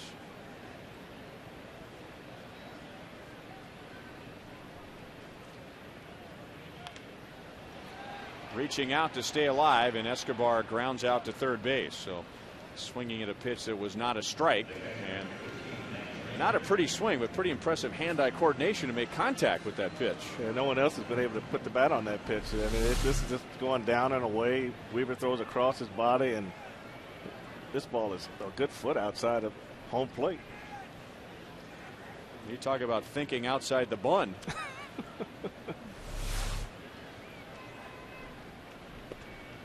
So 2 down and a strike on Matt Trainer. How about Bud Black? His first one, he might have been around 20 wins. Okay. I think he had a couple opening day starts. You have to go back in the mid-90s. Jose Rosado, maybe. Ooh, that's a good call.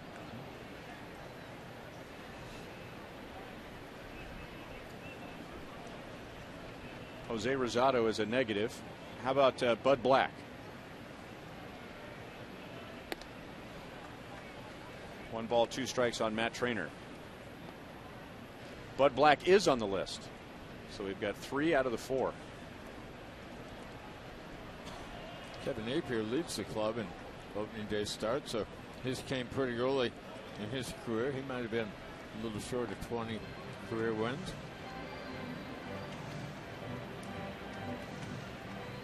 Kevin Shank tells me that the remaining name has been mentioned during today's telecast. There you got to look at Dennis Leonard. Renelvis Hernandez. That's a good call.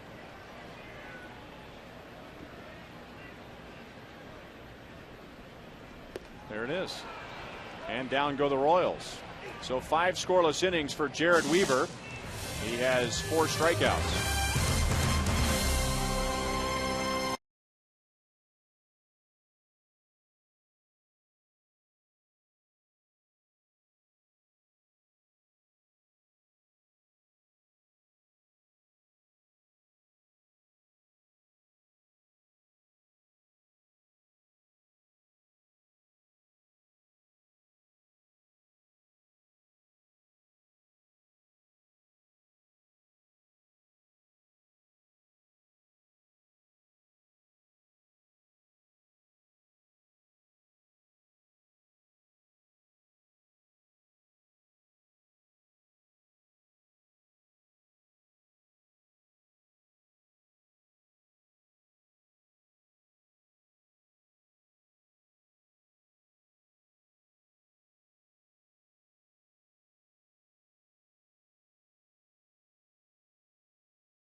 checking on that fan who was hit by his broken bat and now giving a bat away as a souvenir. He did not break his bat when he led off the 4th inning against Luke Hochevar in a scoreless game.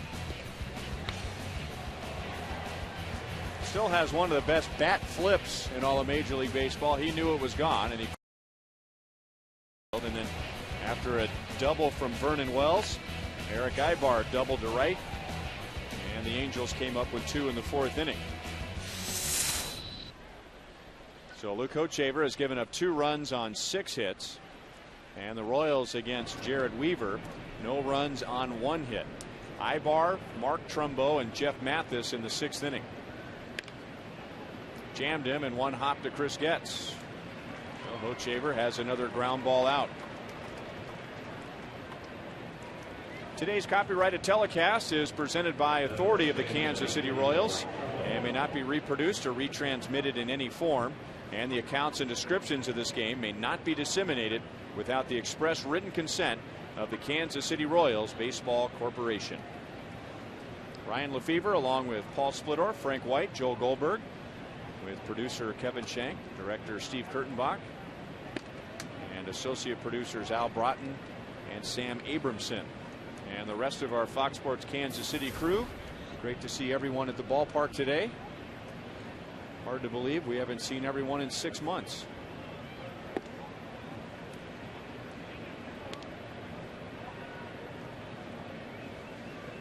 In the first 3 innings today, Luke Hochevar got all of his outs either by way of a strikeout or on the ground.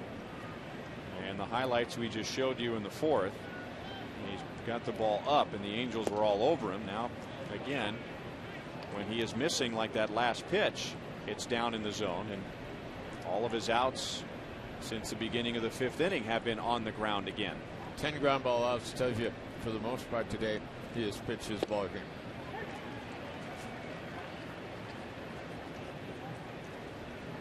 He has never beaten the Angels. In fact, the Angels have been very hard on Luke. 2 starts, 2 losses, and 12 earned runs in less than 11 innings.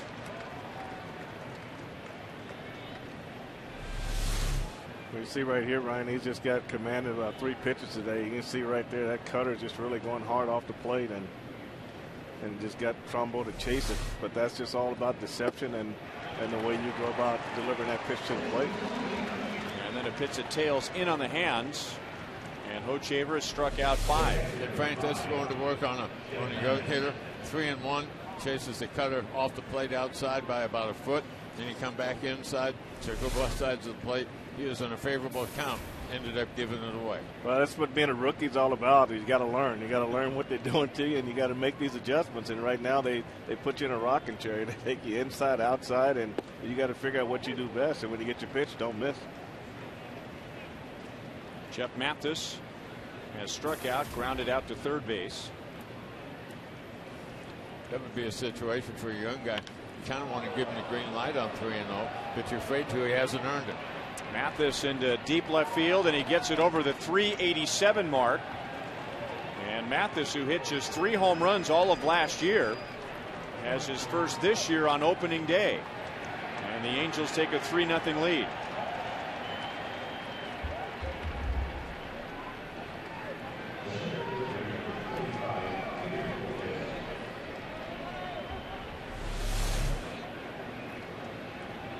There's a breaking ball, not only stays up, it stays on the inner half of the plate. So an opportunity for him not only to get to something that's up in the zone, but he has a chance to get the bat head out in front and pull it. Got just enough to get it out of here. So another mistake, and he kind of pays the price for that one.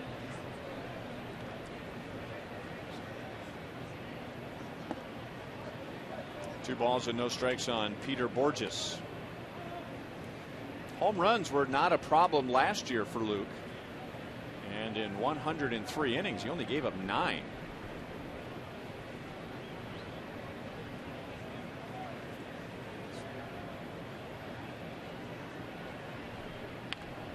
Great speed, so it's a tough play for Hochevar. He should have hung on to it, and Borges on his way to second. Gets a nice bounce off the netting, and his throw hits Borges, who's just going to keep on running. And it all began with a poor decision by Hochevar, and Borges gets all the way to third base.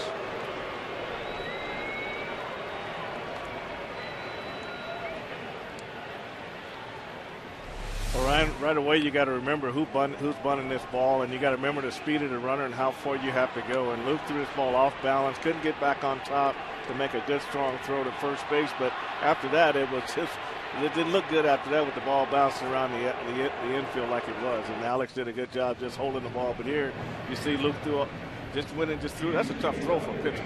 You know, going to the line like that, and if you can't get back on top and make a strong throw, you better off to just hold this ball. And it all goes back, Paul, to remembering who bunted the ball to start with. And when you throw underneath like that, it's going to have a lot of movement on it. So even if you get it on the money, first baseman's going to have to handle a throw that he's not accustomed to seeing. It's going to make it tough on him anyhow. Right, it's going to sink, and anytime you go underneath, it's going to sink to the first baseman. And then that's what makes it tough there. It sinks back into the runner. Oh, yeah, they always want you to stay on top of the ball, kind of ride it across the infield, ride it on the throw to first. There's the former Missouri Tiger Aaron Crow warming up for perhaps his first major league appearance. That is a 2-error play, by the way. It is a bunt single for Borges, and he gets to second on Hochevar's error, and he gets to third on the throwing error by Getz.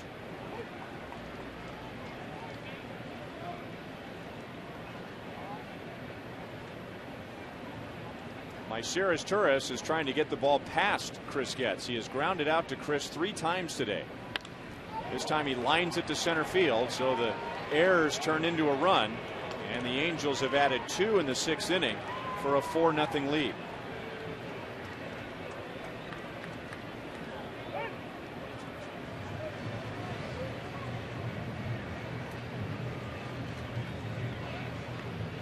So that's it for Luke Hochevar, and this began with 2 outs and nobody on base. That's what makes this a disappointing inning. And you're on the bottom part of the batting order, hang a breaking ball, make a bad decision on the defensive play. Got this last one up in the zone. They've got a 2 spot on the board. Our Chevy call to the bullpen, and Aaron Crow will be making his big league debut.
Averaged 5 2/3 innings per start, and that's what he gives the Royals today. He's given up 4 runs, 1 of them unearned. He is still responsible for the runner at first base, Myceres Torres, who just drove in a run. And now Aaron Crow makes his major league debut. The Topeka native throughout his career has been outstanding coming out of the bullpen. He struggled a little bit as a starting pitcher. Had a terrific camp. Maybe the best arm and stuff on the team right now. Aaron Crow really tough when he's got the ball down around the knees. Fastball, slider, workable changeup, but coming out of the bullpen, I don't know if we see the change at all. Well, right now you probably won't, but right now you just need to keep the ball down and let that ball sink and work for him. Royals had bullpen problems earlier a year ago. talk at that time was Aaron Crow was really close to getting called up at that time. They didn't want to do it. Didn't think he was quite ready. Give him a little bit more time to finish the year at Class A. So he will always remember March the 31st, 2011, and the first man that he faced, Howie Kendrick. And a good pitch in on the hands. Keela will run out of room. Aaron Crow out of Washburn Rural High School, where he was all-state, but he decided to cross the state line and go to the University of Missouri, where he was a teammate of Max Scherzer, who is now pitching for the Tigers. And after going 13-0 as a junior for the Tigers, he was drafted in the first round by the Nationals in 08, but he elected not to sign. Frustrating, I'm sure, for him. But as it turned out, he ends up getting drafted by the Royals the very next year, and he grew up a Royals fan. In particular, during the era of Johnny Damon, Carlos Beltran, Jermaine Dye, and Mike Sweeney, who threw out the first pitch today. Frank White nodding his head as I was running through those names in the outfield. He was the Royals outfield coach with Damon, Beltran, and Dye. They made my job real easy. His Turris runs, and the ball hits his Turris. That was a stolen base on Crow. Trainer really had no shot. And the Angels have their first stolen base of the season. Getting late in the ball game, they've got 4-0 lead, so very little to lose if you get caught right here with 2 outs in the inning. You want to get in scoring position, so go ahead, get a lead, get a good jump, and make them throw you out. They just really want to get back to that running club that they were into a year ago. Well, they're going to really have to. If the power numbers go down, and now all of a sudden everything translates to your speed, defense, and your pitching. And the speed, what it does, just allows you a better opportunity to score more runs. Mike Scioscia has made it very clear that on offense, the Angels are about 3 categories: on base percentage, setting the table, runners in scoring position, eating, and going first to third. 2 balls and 2 strikes on Kendrick.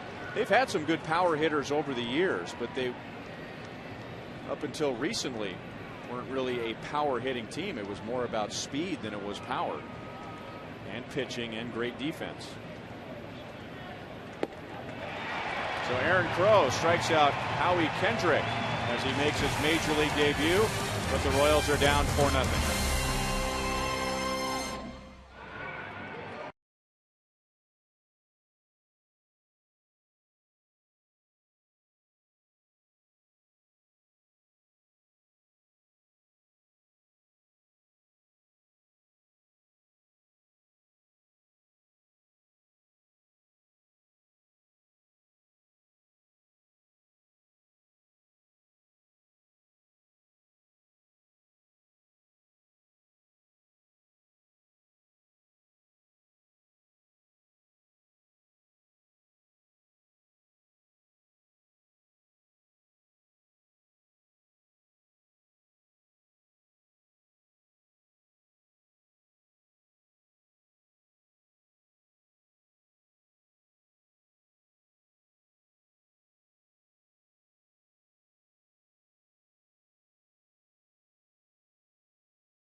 A strike to Chris Getz as we begin the bottom of the 6th inning.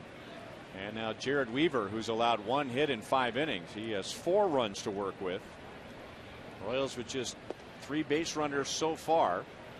Chris Getz walked in the 3rd inning. He's one of the 3. And now Aaron Crows, he sits in the dugout, and now Aaron knows what it feels like, it being standing on the mound in a major league stadium in front of a sellout crowd.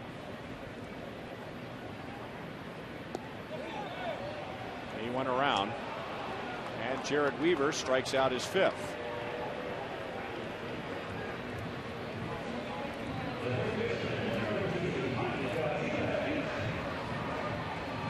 All right, this is the bottom of the 6th, and this is going to be our Sonic Slam inning. And our contestant today is Linda Rice from Kansas City, Missouri. If the Royals hit a home run out of the park this inning, Linda will win $100. But if the Royals hit a grand slam out of the park, Linda will win $25,000 from Sonic and the Kansas City Royals. Good to see the Sonic Slam inning back.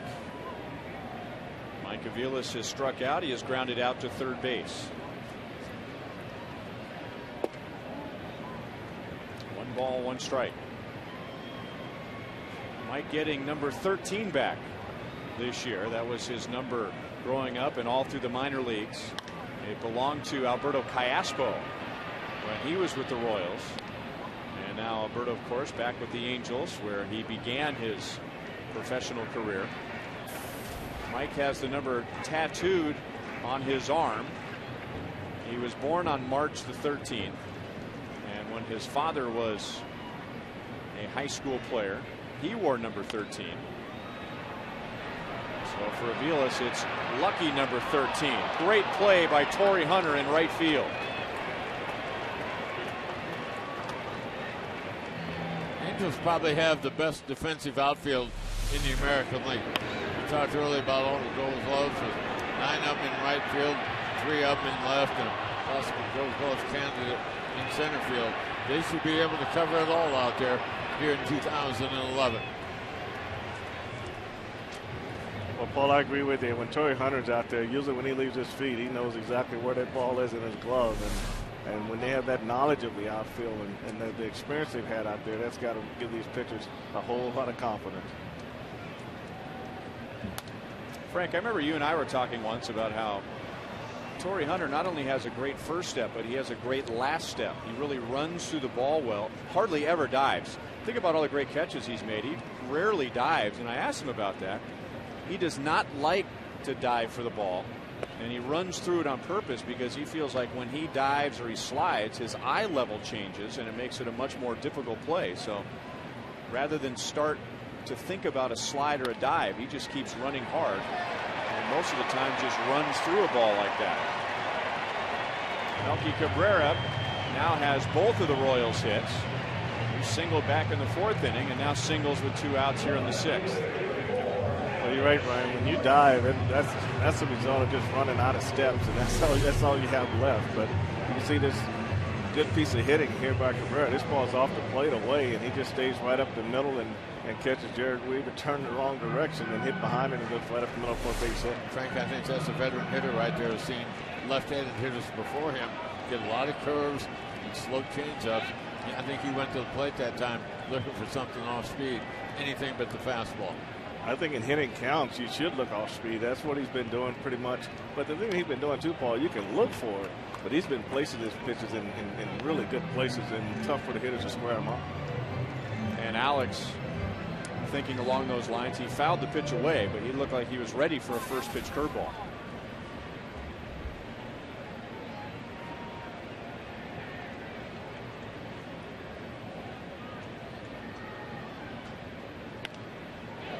Down, no balls, 2 strikes.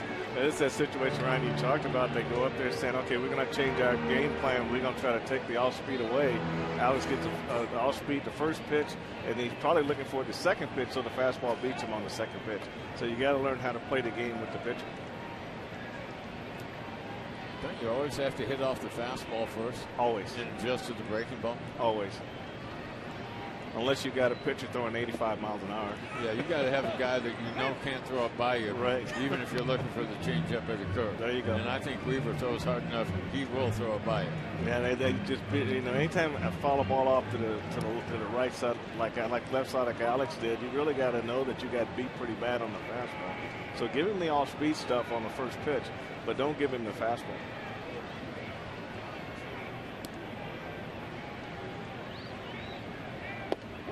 Got him looking at a fastball. For being our Sonic Slam player, Linda Rice from Kansas City, Missouri, will receive 2 tickets to a future Royals game.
Proud to be the official drink of the Kansas City Royals and the Fox Sports Kansas City broadcast booth. Look for the special edition Frank White Pepsi Max cans at your neighborhood Hy-Vee. New look, same great taste, and 0 calories. Pepsi Max, 0 calories, maximum Pepsi taste. Nice job, Frank.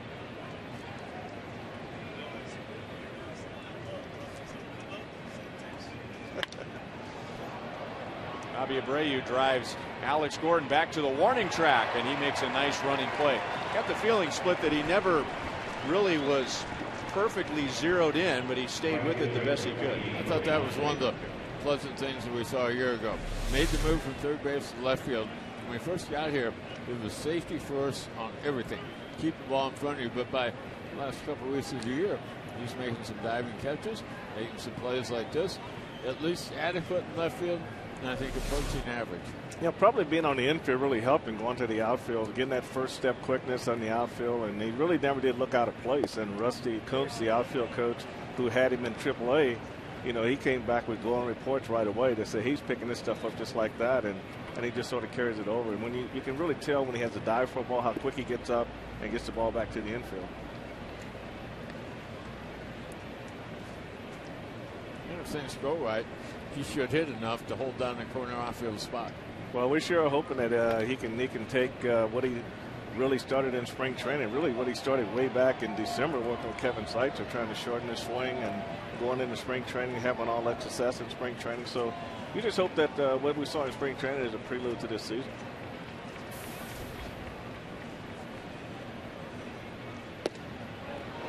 Just missed outside. Torrey Hunter has a great play on defense today. He has a single and he has a solo home run.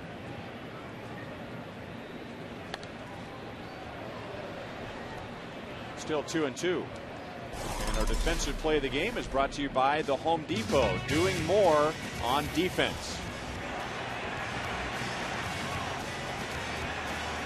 Making that play on Mike Aviles for the second out of the 6th inning.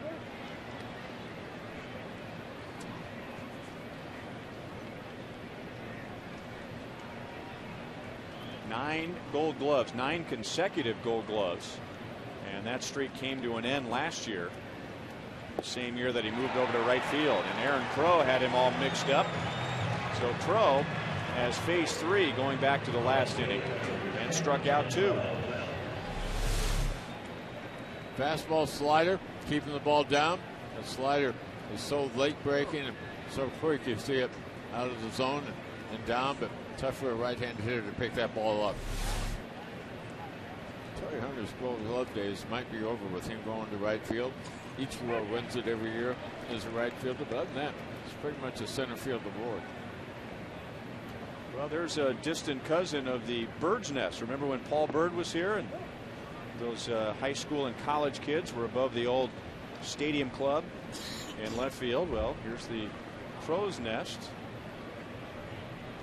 Black, gold, and blue. I wonder what that is.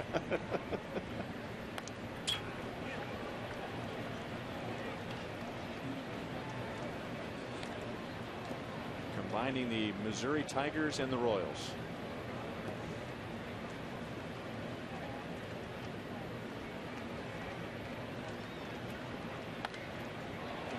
You were talking about him almost making the club last year out of spring training, and I remember wondering when he would get to the big leagues and would he be there in time when the Royals went to Washington for interleague play, and how he would be received there after refusing to sign. They drafted him in the first round in 2008.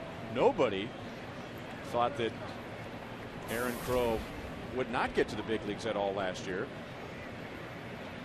But as it turned out, as you said, Split, started in Double-A, finished the year in A-ball. And here he is in the big leagues, and he strikes out 3 of the first 4 major league hitters he faces.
Crow has faced 4, struck out 3. Let's take a look at today's Miller Lite Taste Greatness moment. He did it several ways. He did it with the breaking ball, got ahead with the fastball. Really hard to pick up the slider from the fastball, but I think he's using them both pretty well. One thing right now, everything he throws up there is hard. So the brand new Crow's Nest celebrates as Billy Butler is 1 ball, 1 strike with Jared Weaver. Billy walked in the 4th and grounded out in the 2nd. They're going to need a bigger sign eventually if he continues to pitch like that. So one thing that Ned Yost said about all the rookie pitchers he brought north with him, Ryan, was the fact that, you know, he got that question, are they going to panic when they go on the mound, or are they going to be different when the lights come on? But he said, I brought them because they do strikes in spring training, and they bonded together in spring training. He feels like they'll throw strikes here, and Aaron Crow is doing an outstanding job of making him look good on that on that point there. So, and his outing will make it easier for the other first few guys, because now they see one of my guys out there doing that kind of job. I can go do it too. I agree. Howie Kendrick retires Billy Butler, one away in the 7th inning. And Mike Scioscia jumps out of the dugout. Little odd to see the opposing manager pointing to the right field bullpen, but they have switched sides this year. So Jared Weaver goes 6 1/3 scoreless. So the Angels make their first Chevy call to the bullpen.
Moves to Martinsville, where Denny Hamlin will try to defend his title and take home his 4th straight checkered flag on that track.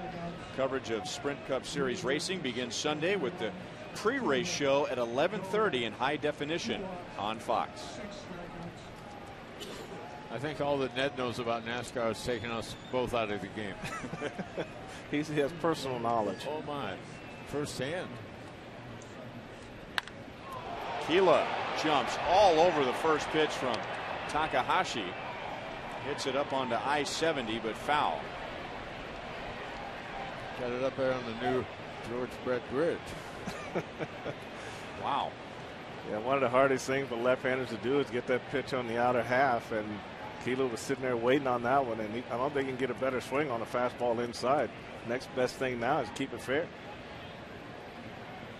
Hisanori Takahashi, who spent his first 10 years playing in Japan for the Yomiuri Giants. They are the Yankees of Japan, and then pitched last year with the Mets. Versatile guy, pretty effective for that ball club a year ago. 8 saves and 8 opportunities. Not going to overpower you, but like most of the Japanese pitchers, he's got it all. Keela is 0 for 3, and there are 2 down in the 7th inning. And like most Japanese pitchers, there is a hesitation in the middle of the motion, and that's something that is much different than American hitters see. And so there's the stuff, and then there's the deception in the motion. When we were over in Japan, I was surprised you guys could hit any of their pitches because they're all so different. I mean, how did you ever pick up the ball? Paul, you go back and look at my numbers. I didn't. Oh. Well. It seems like they threw a lot of breaking balls, a lot of all-speed pitches. I remember Ken Phelps having a tough time, but I didn't remember you. Well, I can't remember many good things happening over there. But how was the food? Outstanding. Yeah. Jeff Francoeur has flied to right and flied to center field. I gained weight on the trip. I know that. The flight over was fun.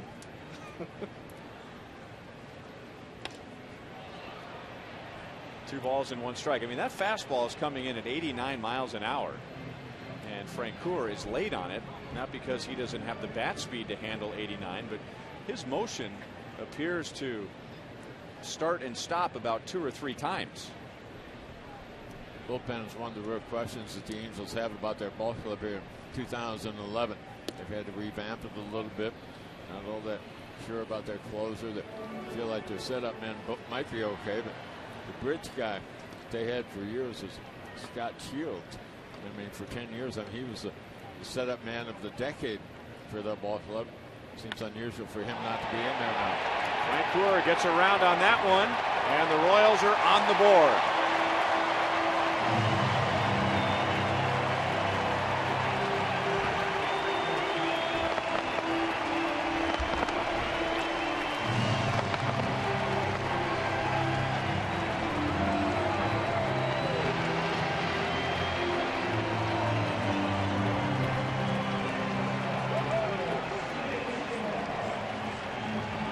Francoeur might have been behind the fastball, the first one he saw, but they talk about his ability to make adjustments, something they're looking for him to do. This one they're trying to run in on the hands.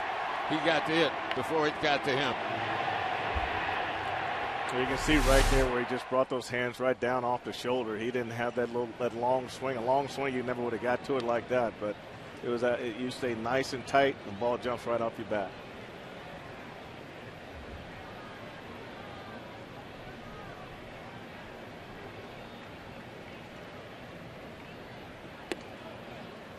Two and 0 on Escobar. But see how he just comes right down off the shoulder. He didn't have a loop to it at all, and that's the only way you're going to hit that fastball inside and get the bat head to the ball. And he did an outstanding job of keeping it real short on that swing. Looks like his location was pretty much there for him, right about where he wanted it.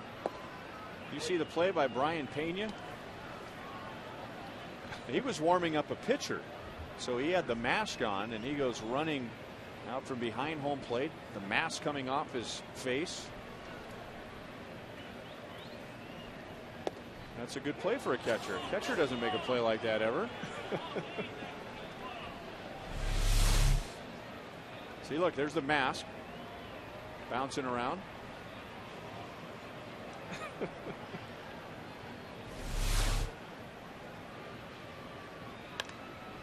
And that's through the right side.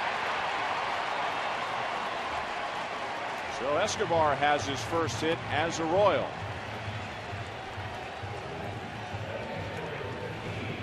Maybe the Royals can come back against this bullpen. Escobar doing a good job of covering down on the way. Very good location pitch. And did the only thing he could do with it. Stay on top of it, hit it hard the opposite way. He's got those long arms and a lot of reach. And if he continues to hit like that and don't try to pull a ball, most lefties are going to try to stay away from right-handers anyway. So he didn't give up the outside part of the plate. He went out there and just served it right in the right field.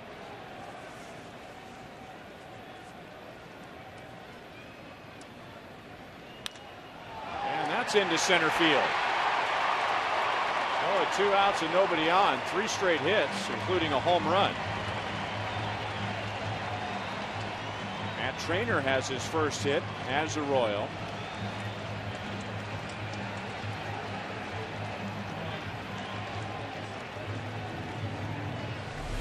Just stand right back through the middle, just taking the outer half of the plate away from Takahashi. And I tell you, that's the only way to approach a left-hander that's not going to be overpowering. You're going to try to stay away from you. Don't try to do too much. And those 2 hits, one to Escobar to right field, now Trainer back through the middle. That's a solid approach. More hits come to the middle of the field than they do down in the corner anyhow, so work of the open part. Wilson Betemit had been announced as a pinch hitter, and now Mike Scioscia will make a corresponding move. That's the first.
Royals had 1 hit, make that 2 hits, and only 4 base runners. But in this inning, they get their first run. They have 3 hits, and the Angels bring on Jordan Walden.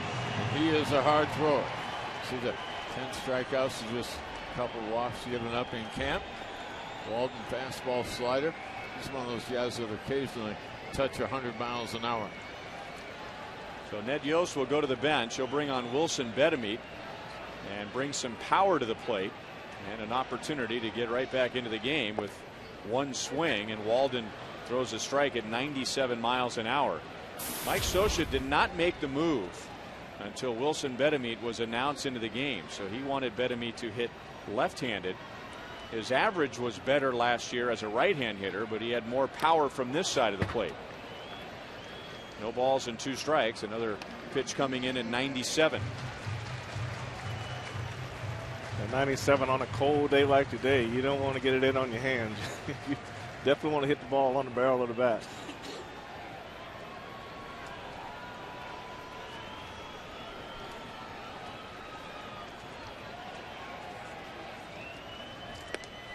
Betemit had a career year for the Royals last year. A career high 13 home runs, a career high 43 RBIs.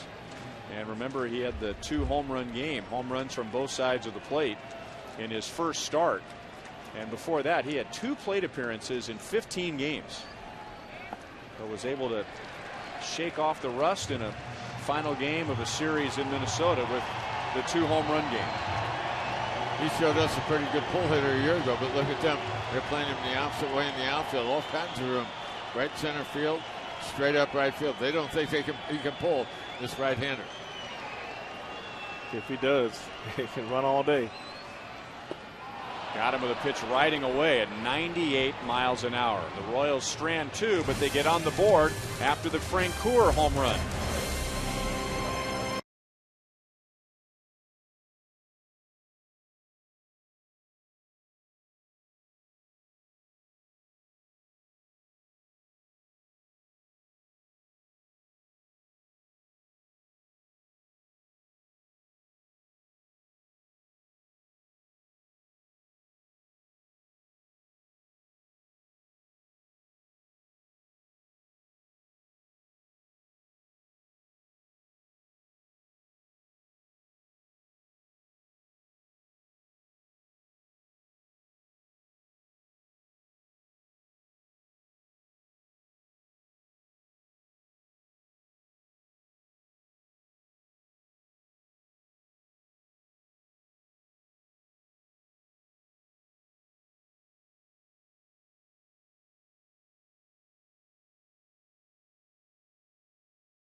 In the top of the 8th inning, the Royals have made changes. Wilson Betemit batted for Chris Getz. He goes in at third base. So Mike Avila shifts over from third to second. And we're going to get our second straight major league debut. First it was Aaron Crow, and now it's Nate Adcock coming over to the Royals during the offseason in the Rule 5 draft from the Pittsburgh Pirates.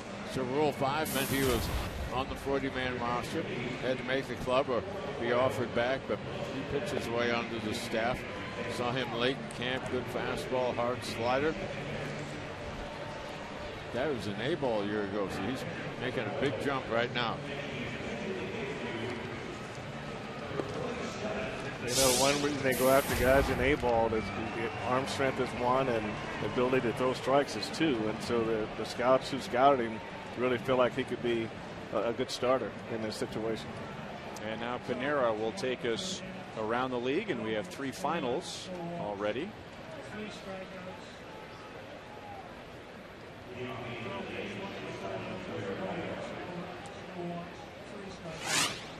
So Nate Adcock will get Eric Ibar, Mark Trumbo, and Jeff Mathis. And misses way inside to Ibar, who has driven in one of the 4 runs. Nate Adcock is from Vine Grove, Kentucky. He was on his way to the University of Louisville before the Mariners took him in the 5th round of 2006, and then he was traded to the Pirates in 09. 2 balls, no strikes. Let's go down to Joel. Well, you said he was from Kentucky, Ryan. He's got his mom in, his dad in, his sister and his uncle and his cousin, and he's got friends in, his AAU coach in for this game today, and then a good family friend that he grew up with in Kentucky. That family has moved to Surprise, Arizona, so he stayed with them throughout spring training, and to pay them back, he flew them out here, paid for their hotel. They're in attendance today as well. I asked him if he'd be nervous. He'd say, yes, just don't look up, guys.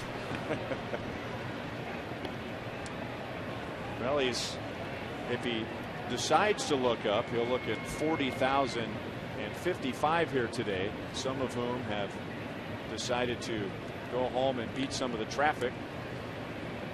Aaron Crow had no trouble with his major league debut. He faced 4, retired 4, struck out 3.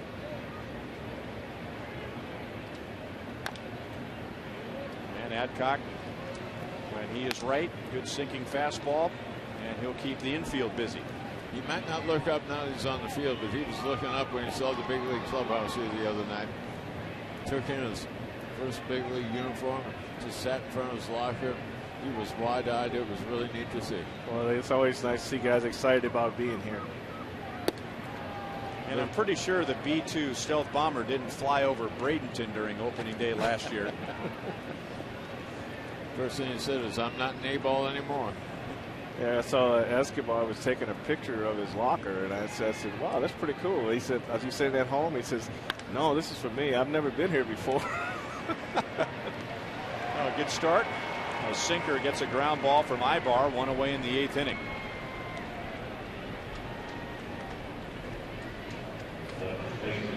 Tomorrow night, Royals and the Angels, Jeff Francis and Dan Herron at 7:10. And Royals Live with Joel begins at 6:30. Then a 12:10 game on Saturday, 1:10 with the Angels on Sunday. And then the White Sox are here Monday and Tuesday. And we talk about how much it hurts to hit one down around the end of the batter off the hands on a cold day. How did that feel to Royals catcher Matt Traynor on a cold day? Not very good. Always see pitchers, they see the catchers getting beat up back there. You always see the pitchers get the ball, walk back to the mound. Poor catcher, that's your job. That was one of the things that was in the back of my mind. I wanted to do well, but I didn't want to beat him up too bad. Breaking ball occasionally, get in the dirt, but I couldn't beat him up. We wanted him back in there tomorrow. Didn't want to beat up the catcher, didn't want to wear out the bullpen. 2 ground ball outs for Nate Adcock and 2 down in the 8th inning. Mark Trumbo is 0 for 4.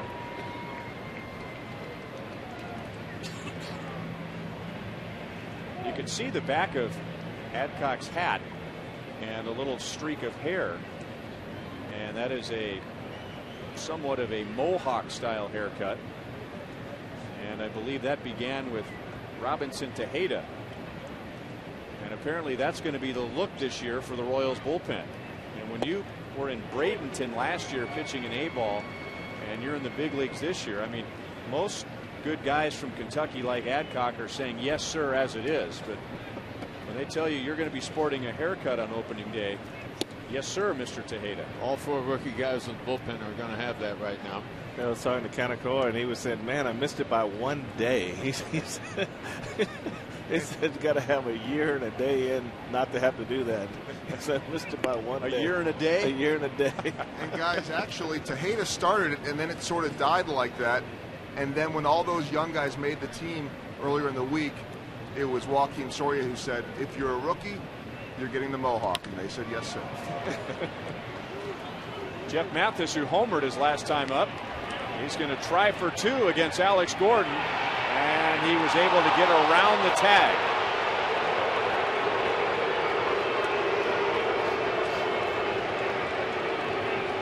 And that double was decided on Frank right out of the batter's box. Well, that's the only way you can do it, and Alex did a good job getting it in and getting back to the infield. And right here, now this is where I think as an infielder, you just got to dive in on top of the runner. When he goes head first, just dive in there and make it look even better to the umpire and make it look a lot closer. But he did beat the throw and beat the tag. Excellent call by second base umpire Paul Nart. So a good start for Jeff Mathis, who batted .195 last year and had a combined 10 extra base hits. He has a home run and 2 extra base hits today.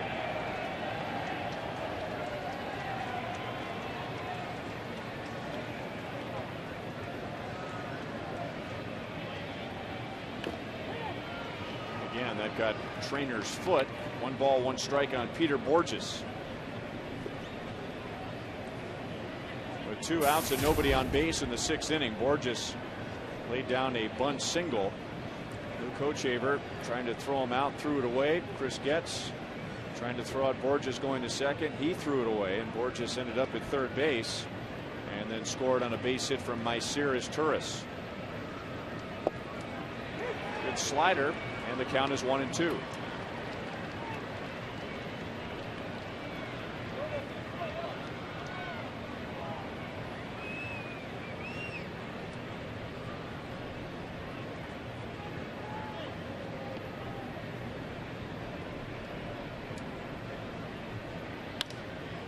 Off the end of the bat, and it's going to drop in front of Frank Coeur, who can throw. And to the plate, Trainer's got it, and Mathis is out.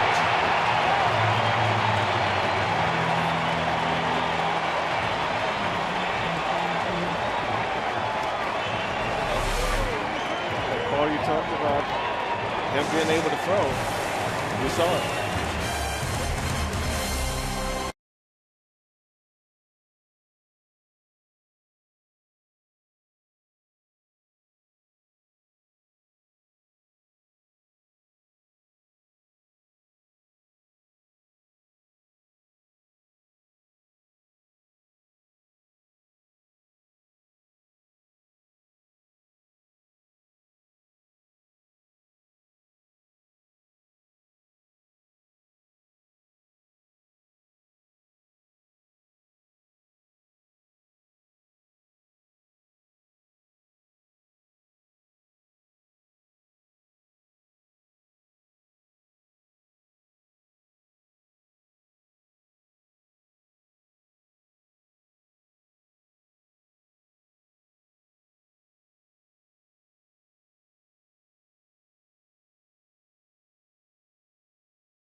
Major league debut, and he got some help on defense. We'll show you that in a moment.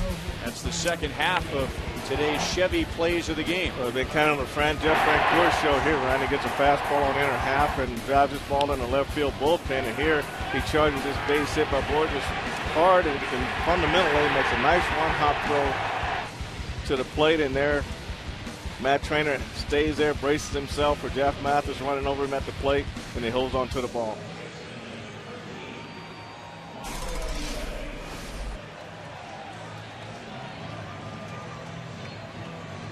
So it's a 3-run game. The Royals with 6 outs to go at the plate. They'll have the top of the order against right-hander Kevin Jepson. Mike Aviles, Melky Cabrera, and Alex Gordon. Jepson was born in Anaheim and a family of Angels fans, and they remained Angels fans even when they moved to Nevada when Kevin was 6 years old.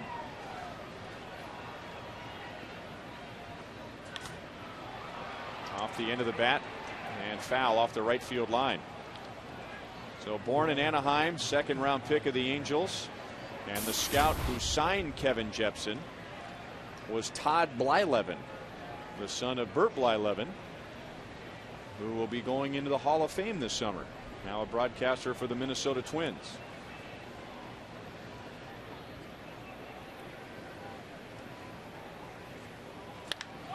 Belted to deep left field. It is a 2-run game.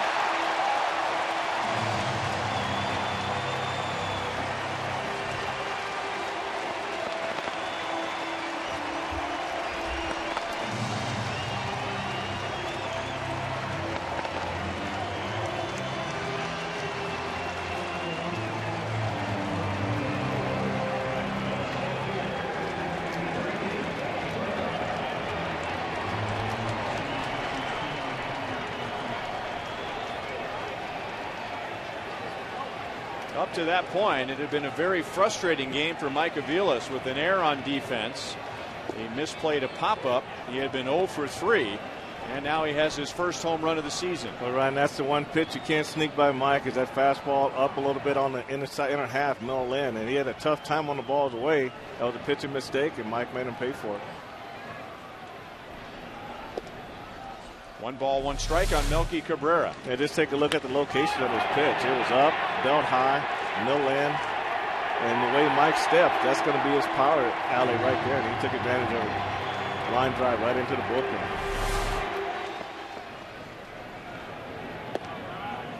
After hitting .468 in the spring games, Melky Cabrera is 2 out of 3 today, and he has a stolen base.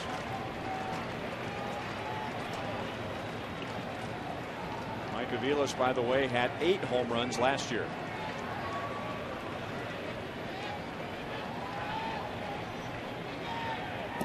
The Angels as a team, they finished 6th in the American League in ERA a year ago, but that was mostly because of their starters. They had a lot of problems in the bullpen, and it's just 1 game, but it is, as Yogi Berra said, deja vu all over again. Jared Weaver goes 6 1/3 scoreless, gives up 2 hits, and now the Royals have scored their runs against the bullpen, and the tying run will come to the plate with nobody out in the 8th inning. Let's get a preview of what's coming up on Boulevard Royals Live after the game, and here's Joel.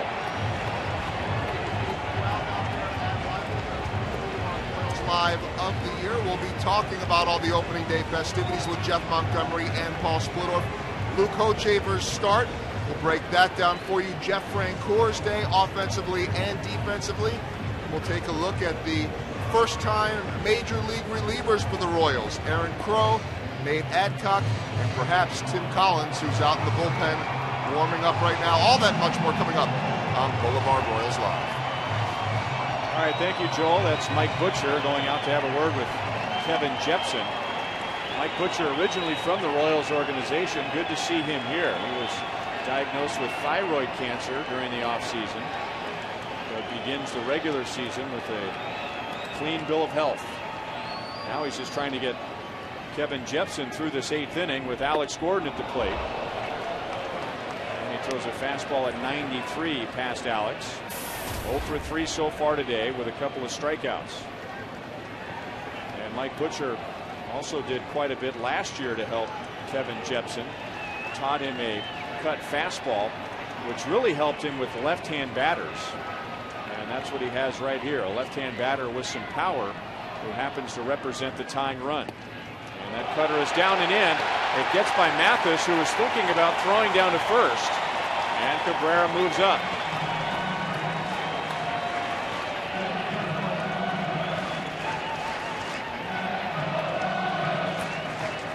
When you're trying to set this up, Ryan, you got to make sure you can catch it. This ball's a cutter down and in.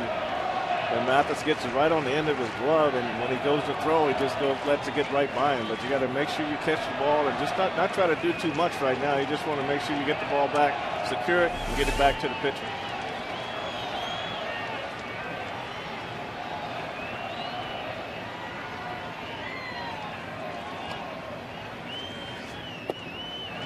And that appeared to cross up Mathis a bit. 2 balls and 1 strike on Alex.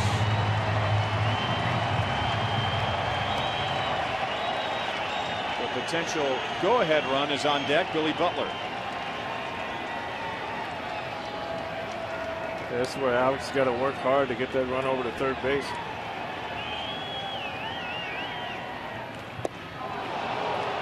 Two and two.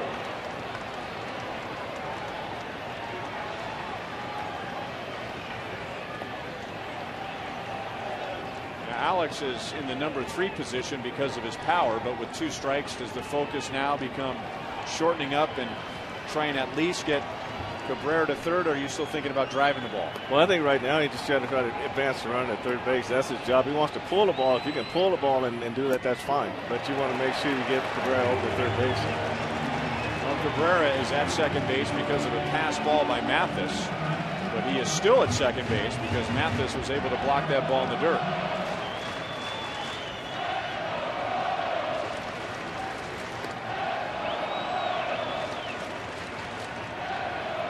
Pretty much are trying to stay away from Alex where they can and then try to get him to chase that slider down underneath the swing. To short.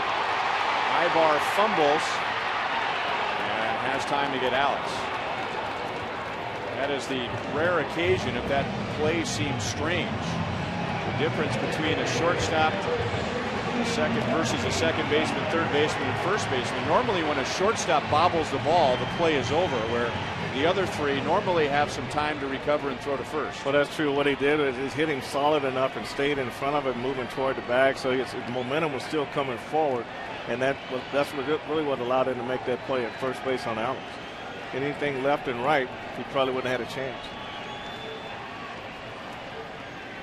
So Billy Butler 0 for 2 today with a walk. 1 ball and no strikes. Billy had a good year last year overall, but not against the Angels. They pitched him very well, and Billy hit just 182 against them. And he's 0 for 2 today. Boy, he had a good pitch to hit there and fouls it away. Nice play by a fan down below who brought his glove.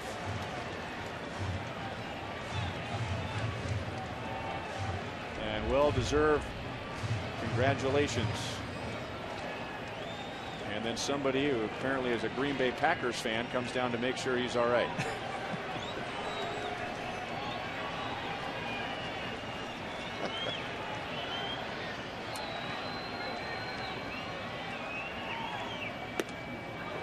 Two balls, 1 strike.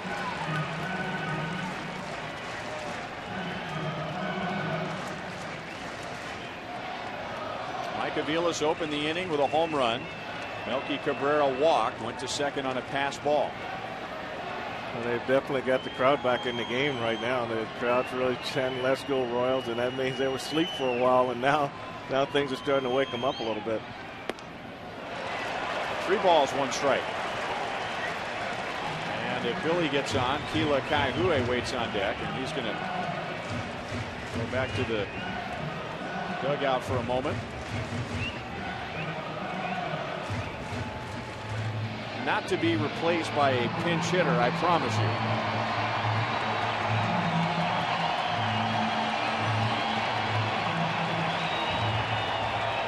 Probably wanted to change bats and maybe didn't feel quite as comfortable with that bat. Just go back and get another one that you feel more comfortable with. And Billy walks again. And most likely will come out of the game with 1 out in the 8th inning. And representing the tying run. And Mitch Meyer will run for him at first base. Mike Scioscia goes out to the mound as the bullpen is making it a high-stress matter for him. So after 6 1/3 excellent innings from Jared Weaver, this will be the 4th Angels reliever to come in since.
Now Tim Collins hoping to come in, warming up alongside Joaquin Soria. The Angels, on the other hand, have had some trouble with their bullpen today.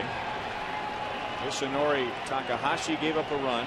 Jordan Walden pitched to third scoreless. Kevin Jepson has given up a run, and now Michael Kahn. So 4 relievers after Jared Weaver pitched 6 1/3 scoreless and only gave up 2 hits. Keila Kaihue with Melky Cabrera at second, Billy Butler at first. And ball 1 upstairs. Keila is 0 for 3 back in the second inning. He lined to center.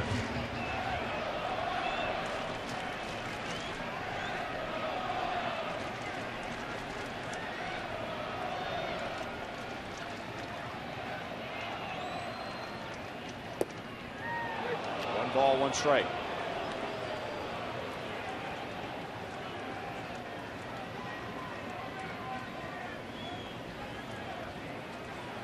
Melky Cabrera at second base. He walked. Mitch Meyer is running for Billy Butler, who just walked, and that forced Kevin Jepson out of the game. Good swing and fouled away.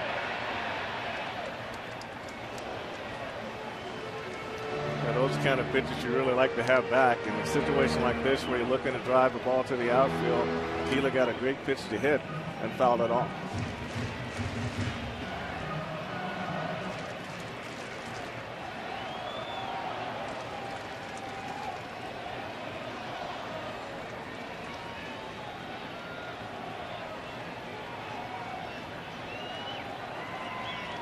Both runs for the Royals today coming on home runs. Aviles in this inning, Francoeur last inning.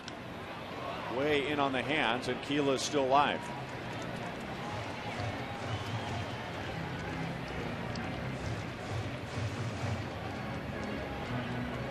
$40,055 here at Kauffman Stadium for opening day.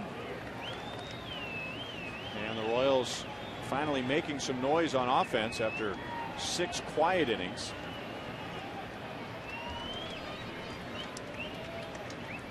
Tying run at first base with 1 out. And Mathis was somehow able to block that pitch, which I don't think reached home plate. That was a great defensive play by Jeff Mathis behind the plate by Jed Ryan. He did a good job just really just standing in front of this pitch.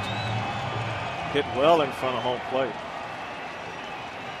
Well, you see the good thing he didn't do there, he didn't try to catch the ball. He basically just tried to block it and keep it in front of him. And you go try to catch that ball, it probably gets by and goes all the way to the string.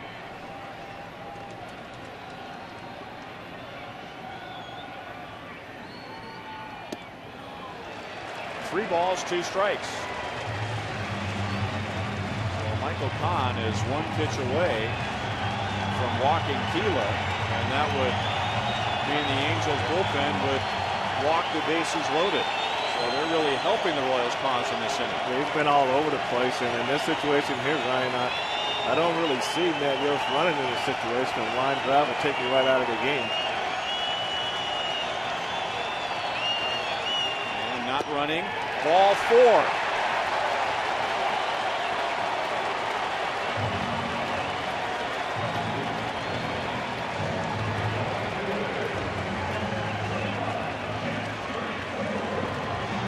Jeff Francoeur, and this is what he did last time up. So Ryan, what he's got to do this time is just got to get a pitch up that he can get out over the infield and get the ball to the outfield in this situation.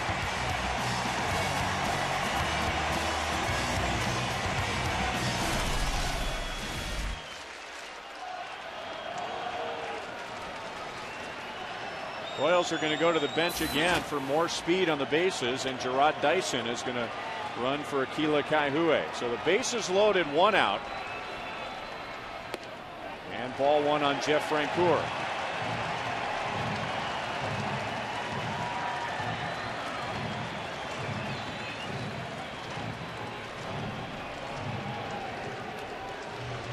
The Royals didn't do much against Jared Weaver. They did close to nothing, but what they were able to do is have a couple of long innings against Weaver. So it wasn't his performance that drove him out of the game. It was his pitch count. In less than 7 innings, 6 1/3 to be exact, 106 pitches. So right now that is a key for the Royals because they were able to get into the bullpen. And they scored both of their runs off of the bullpen. And trying to do more as the pen has walked the bases loaded.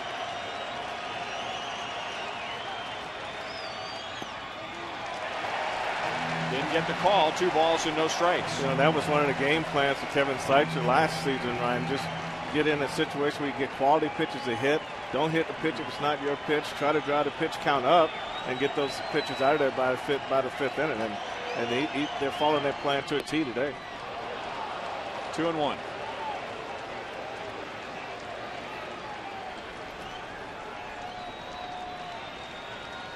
Back in the 4th inning, Jared Weaver had a scoreless inning, but he had to throw 27 pitches.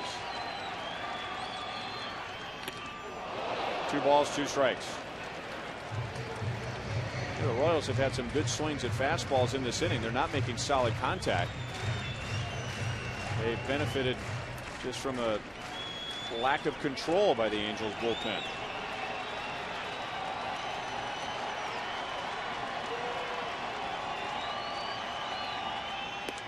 Struck him out. 81 miles an hour, and it looked like for a moment Francoeur gave up on the pitch and then almost as an afterthought took a swing. It looked like it was going to go across the plate, and you can see this pitch start to go across the plate and just back right up. It's called just a backup off-speed pitch, backup slider, and it'll get a guy to chase it because it's coming back to you, and it looks so good it's right in your face, but it's just too high to hit.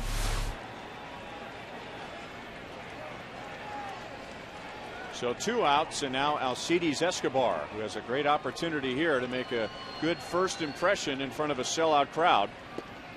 And the slider is in for a strike over the outside.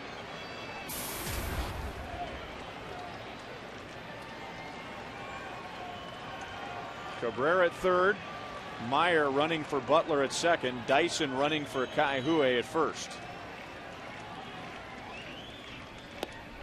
That time the slider is outside. Again, Mathis pointing the glove out to Kahn to say that's where we want it. It wasn't a strike. Good location.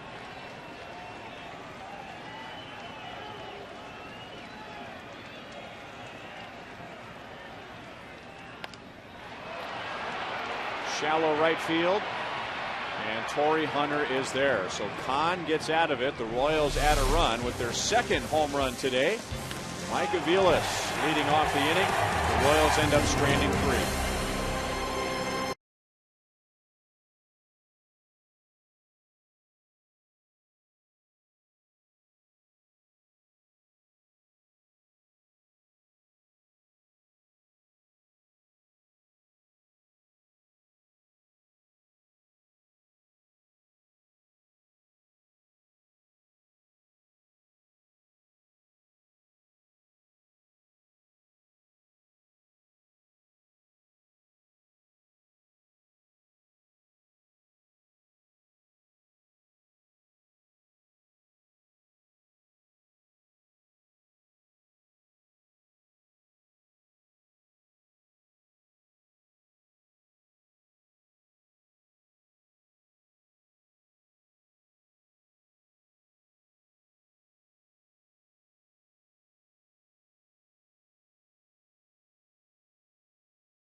That's a pinch runner last half inning. He's in center field. Melky Cabrera shifts over to left. And moving from left field to first base is Alex Gordon. And now our third straight major league debut out of the Royals bullpen is left-hander Tim Collins. Trying to follow what Aaron Crow and Nate Adcock did, combining for 2 1/3 scoreless innings after the Angels scored 4 off of Luke Hochevar in 5 2/3. The Angels will have the top of the order: Myceres Turris, Howie Kendrick, and Bobby Abreu.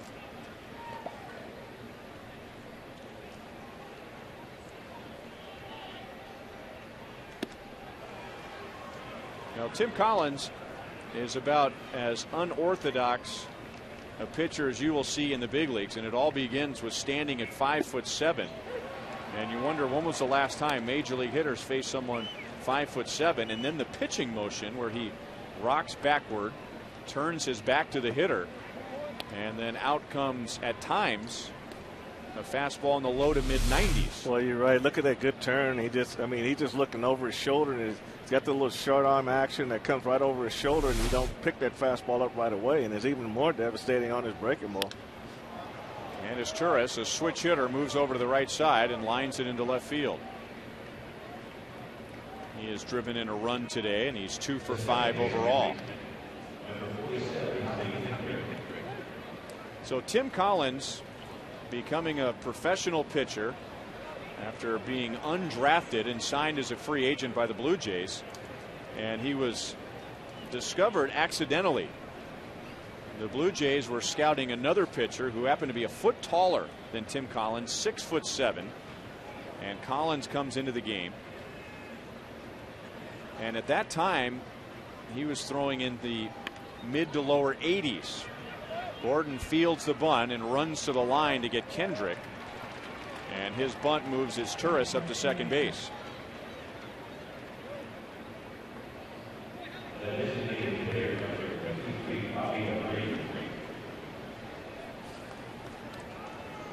So a runner in scoring position for Bobby Abreu.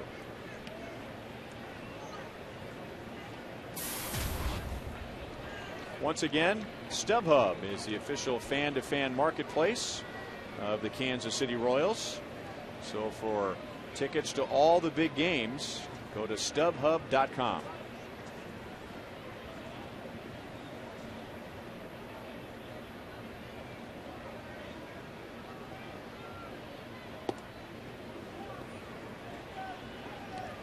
That was back in the summer of 2007 when the Blue Jays stumbled upon Tim Collins, and his plans for that summer was to work for a construction company, and he figured he would spend the summer framing houses. But the next thing he knew, he was on his way to the minor leagues. And as a minor league pitcher through last year, he averages 13 strikeouts per 9 innings. The opponents over that stretch have hit 179 against Tim Collins. And that's pretty impressive. He's probably feeling what they say amped up today. You know, his fastball's riding a little high. Needs to probably work on getting it down again. But today, it's kind of expected the guy's going to be roaring a little bit more than he would on a normal circumstances. But he's getting it and letting it go. But I think that's what everybody likes about him. He just wants the ball, get it, let it go, get back up there, give me the ball, let's go. The game moves fast when he's in the game.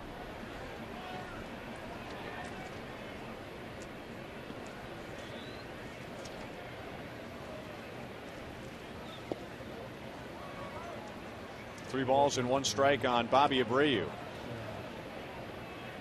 Jeremy Jeffress is the other rookie in the Royals bullpen, but he pitched 10 games with the Brewers last year, so he had a taste of the big leagues. And today, if anything, Ned Yost is able to get the 3 rookies who do not have major league experience into a game. Aaron Crow was outstanding, an inning and a third. Faced 4, retired 4. He struck out Howie Kendrick, Torrey Hunter, and Vernon Wells.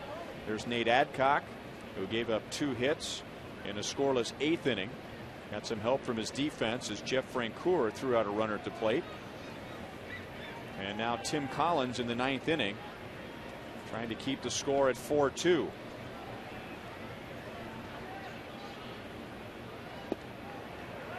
And Abreu walks, and there will be 2 on for Torrey Hunter.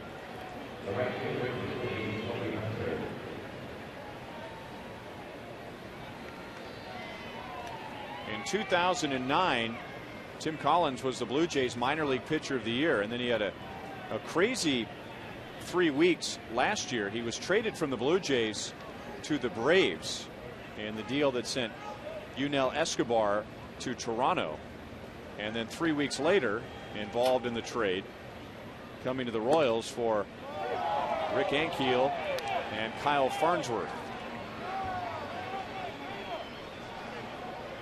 Torrey Hunter didn't like that call by home plate umpire Dana DeMuth. That curveball sometimes can be hard to call for an umpire, but when it goes across the plate, it's above the knees. They're going to call it not where it catches it, where it crosses the plate.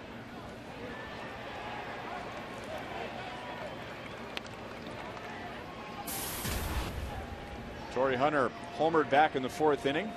He has 2 out of 4 today, and he's made an excellent play on defense, diving in right field and taking a base hit away from Mike Aviles.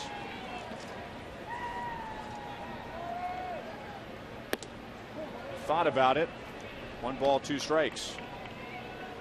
Tim Collins coming over with Jesse Chavez and Gregor Blanco in that trade last year for Farnsworth and Ankiel, and neither one of those 2 are still with the Braves. Kyle Farnsworth is pitching with the Tampa Bay Rays, and Rick Ankiel with the Washington Nationals.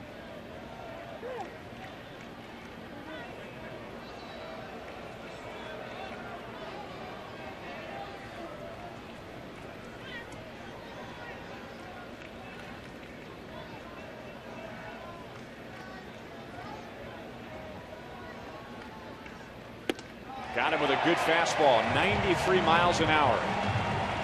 Well, Tim Collins has his first major league strikeout.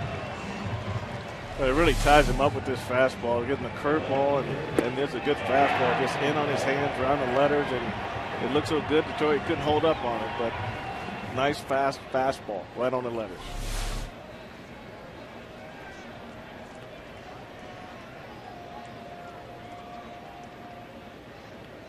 And now Collins is going to pitch to a man that he figured he would play with someday, Vernon Wells.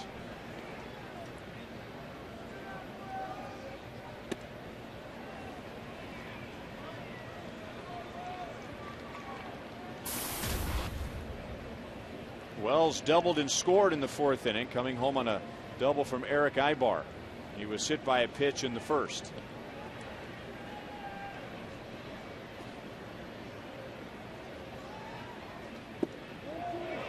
And the curveball just missed inside. Well, it's amazing that the way Collins goes about throwing that he can actually throw a strike. I mean, he really leans back and he puts a lot of torque on his body to throw every pitch. You got to kind of pivot on that back toe to kind of get the ball into home plate. So a lot of deception, a lot of turn. They always say you got to pick that leg up and get that good hip turn, but he starts that way. So he's really got, if you watch his plant foot, he really got to pivot on that toe to get turned around and throw the ball to home plate.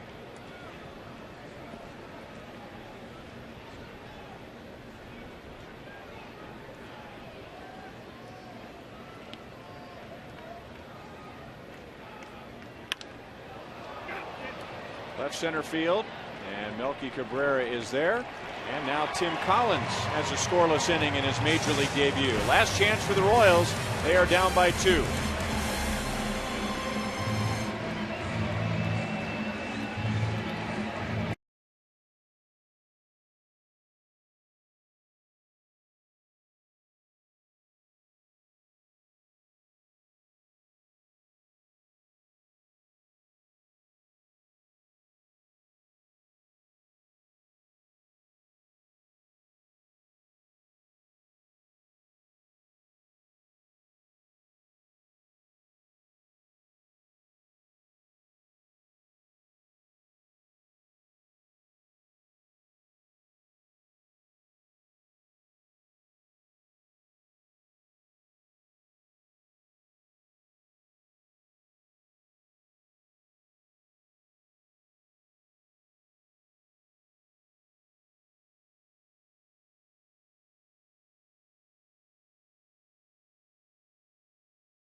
Collins has finished the scoreless top of the 9th inning.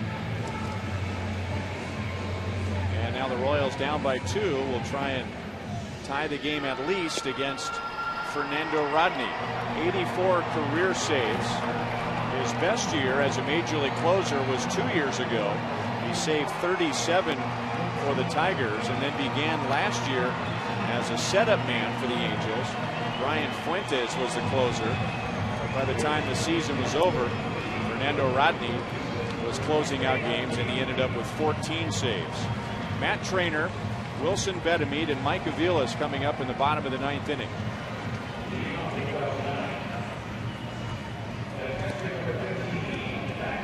The 2 runs for the Royals today have come on solo home runs. Jeff Francoeur in the 7th and Mike Aviles in the 8th. And it looked like for a long time today it was going to be an easy day on the mound for the Angels after what Jared Weaver did. 6 1/3 scoreless innings, only gave up 2 hits. And now Mike Scioscia has had to use 5 relievers. Isunori Takahashi, Jordan Walden, Kevin Jepson, Michael Kahn, and now Fernando Rodney. And ball 1 on Matt Trainer, who is 1 for 3 today.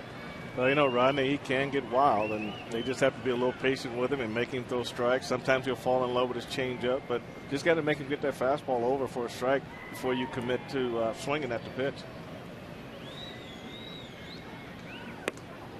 And he's behind 2 balls and no strikes. Matt Trainer, drafted by the Royals back in 1994 in the 4th round, and then traded to the Florida Marlins. He spent 10 years in the minor leagues before getting to the big leagues. 2-1. That's loving the game right there.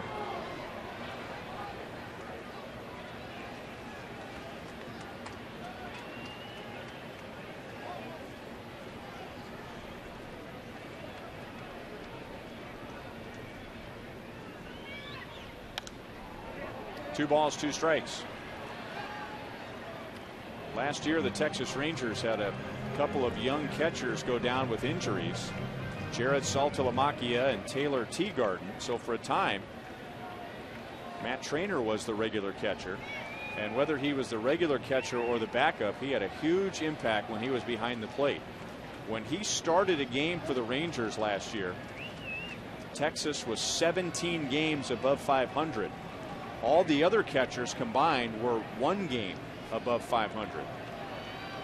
Would you think the other catchers are more offensive minded? Here's one guy that really knows his role. He knows what he's supposed to be doing, and that's handling pitchers. They did a good job of it.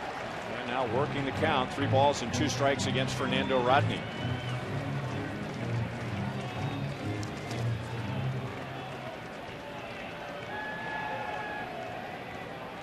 This is the first time that Matt Trainer has faced Fernando Rodney.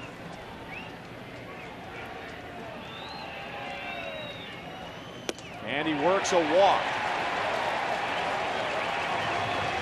The Angels bullpen has walked 4 in the last 2 innings. And just like that, the tying run comes to the plate with nobody out. Well, that's pretty much the approach you got to have with Fernando Rodney. You have to make him throw strikes, and I don't think you should go up there looking to swing. I think you just got to go up there, make him throw your strike before you commit yourself and try to get ahead in the count.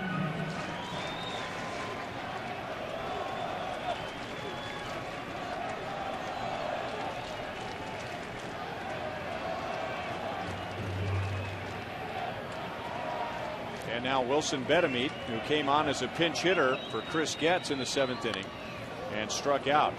For all the stress that the Angels bullpen has given pitching coach Mike Butcher and manager Mike Scioscia, they have gotten the big out when they needed it.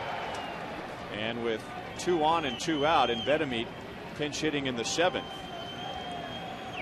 Jordan Walden struck him out, and then after the bullpen walked the bases loaded in the 8th inning, the bullpen got out of it with a strikeout and a flyout. So it hasn't been pretty, but the bullpen continues to hang on by its fingernails.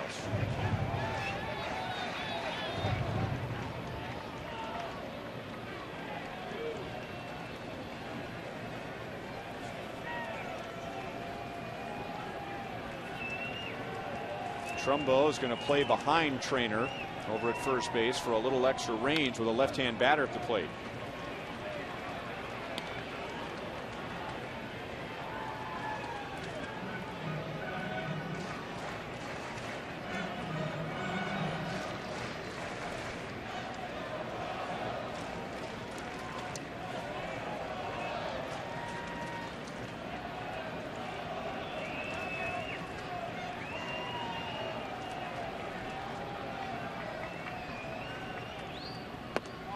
Got him with a fastball up. So a walk and now a strikeout. And now the top of the order in Mike Aviles. Aviles has a home run today. He is 1 for 4 overall, and he has a home run in his career against Fernando Rodney. In fact, he's 3 for 5 overall.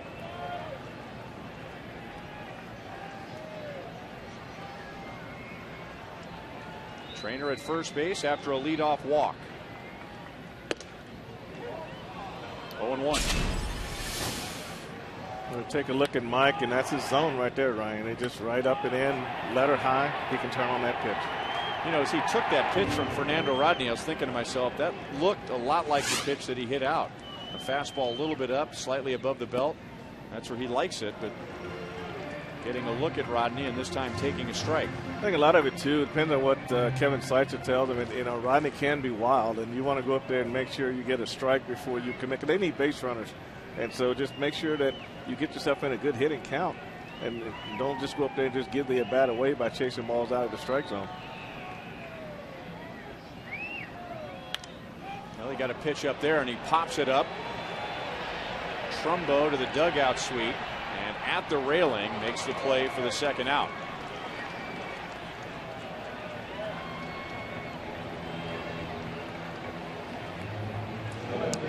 So it comes down to Fernando Rodney and Melky Cabrera.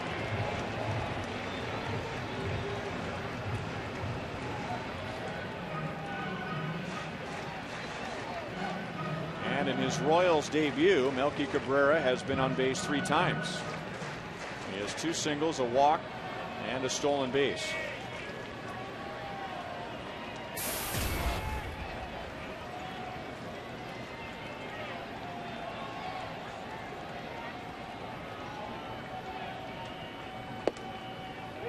Rodney almost fell over after throwing it up there at 96 miles an hour. Well, the one thing he's doing today that he didn't do much last year, he's using his fastball a lot more. Normally he'd get out there, he used to drive Jim Leland crazy when he goes out to throw all those changeups to get behind and runners all over the place in a close ball game.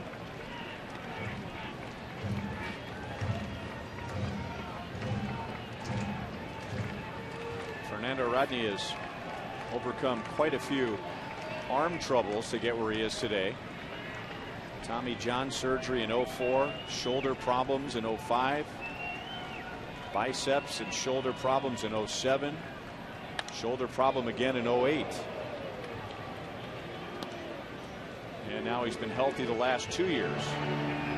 And getting back to what he did 2 years ago after he got past the elbow, biceps, and shoulder problems, and saving 37 games in 09 for the Tigers. Well, you can tell he's throwing a real good fastball today. Melky Cabrera fouled this ball right into their dugout. And so when you can't get the head of the bat out on a fastball, it's coming up there pretty good. Stays with the fastball, and it's still 1 ball, 2 strikes. Well, he's got him set up for the changeup if he wants to go to that pitch. I think when you see him fouling the ball the way they're fouling it off, Ryan, I would stay with the fastball until they show me they can get it between the lines. The changeup right now might be right on time for Cabrera to hit.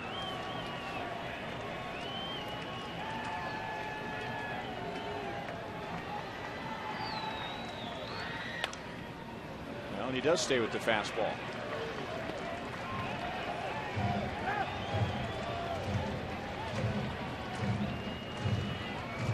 This has been a tough matchup for the Royals in recent history. The Angels last year were 7-3 against the Royals. The year before that, they were 9-1 against the Royals. The Royals won the final game of the season series to avoid a season sweep. And for whatever reason, Mike Scioscia and the Angels love playing here in Kansas City.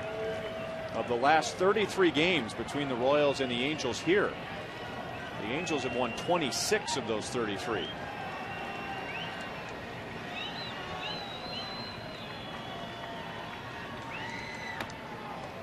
And hanging in there as Rodney dials it up to 97 miles an hour. So, Ryan, the Angels have always been a speed team, so you come out of a smaller ballpark in Anaheim to this big ballpark here in Kansas City, and it really opens up for those guys. And you can still see balls going down in the corner, guys, Ibar running triples, and I mean that. And Figgins when he was with the Angels, I mean, it's just one of those situations where the bigger the ballpark, the more devastating their team could be. Overthrew that pitch, as it happens so often. Pitcher tries to throw it harder, his control is off, and actually the velocity goes down. Always, yeah, you're right about that, and he just really overthrew this pitch here. I don't know if it was as close to Cabrera as he thought it was, but it was just up, and it had a little smoke on it, so you just want to make sure you get your nose out of the way.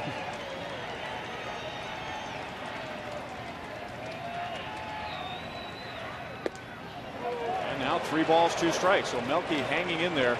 Rodney finally goes with the changeup, but I don't know if he's thrown a changeup for a strike yet. I don't think so.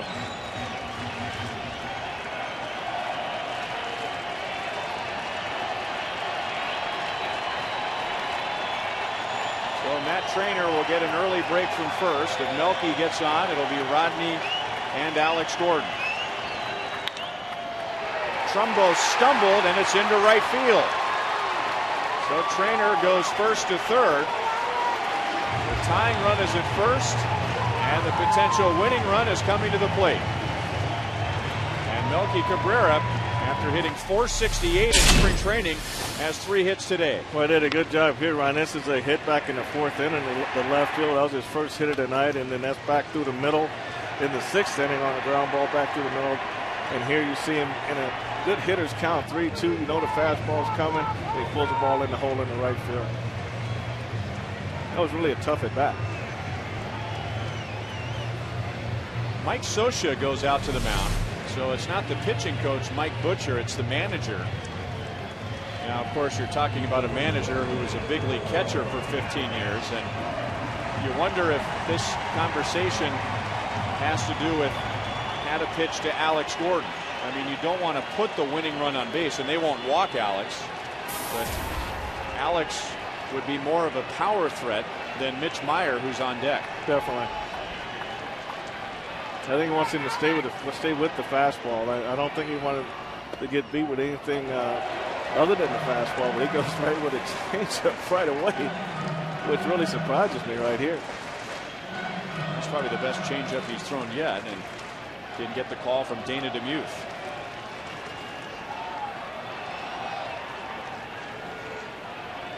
Alex Gordon and Fernando Rodney. Alex 1 for 5 against his pitcher. Driven to deep left field, into the corner, and just foul.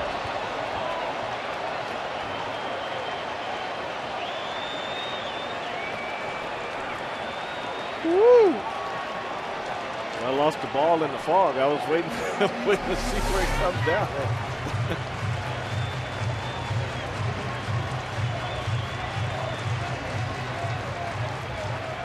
There it goes.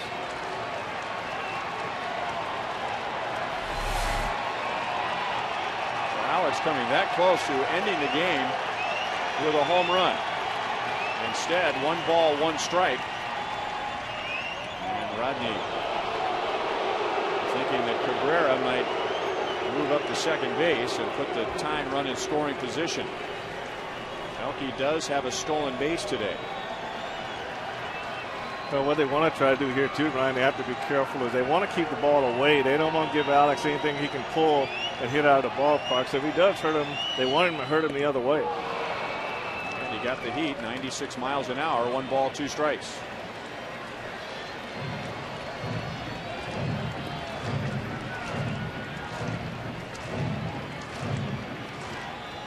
Well, the outfield is playing him that way. You would think a right-handed pull hitter was at the plate. Well, definitely. They just basically in this situation, they say don't go to his power. If he beats you, let him beat you the opposite way to the big part of the ballpark. Got him with a fastball up. So Alex coming so close to ending the game with a home run, but Rodney strikes him out. And it wasn't pretty, but the Angels bullpen hangs on.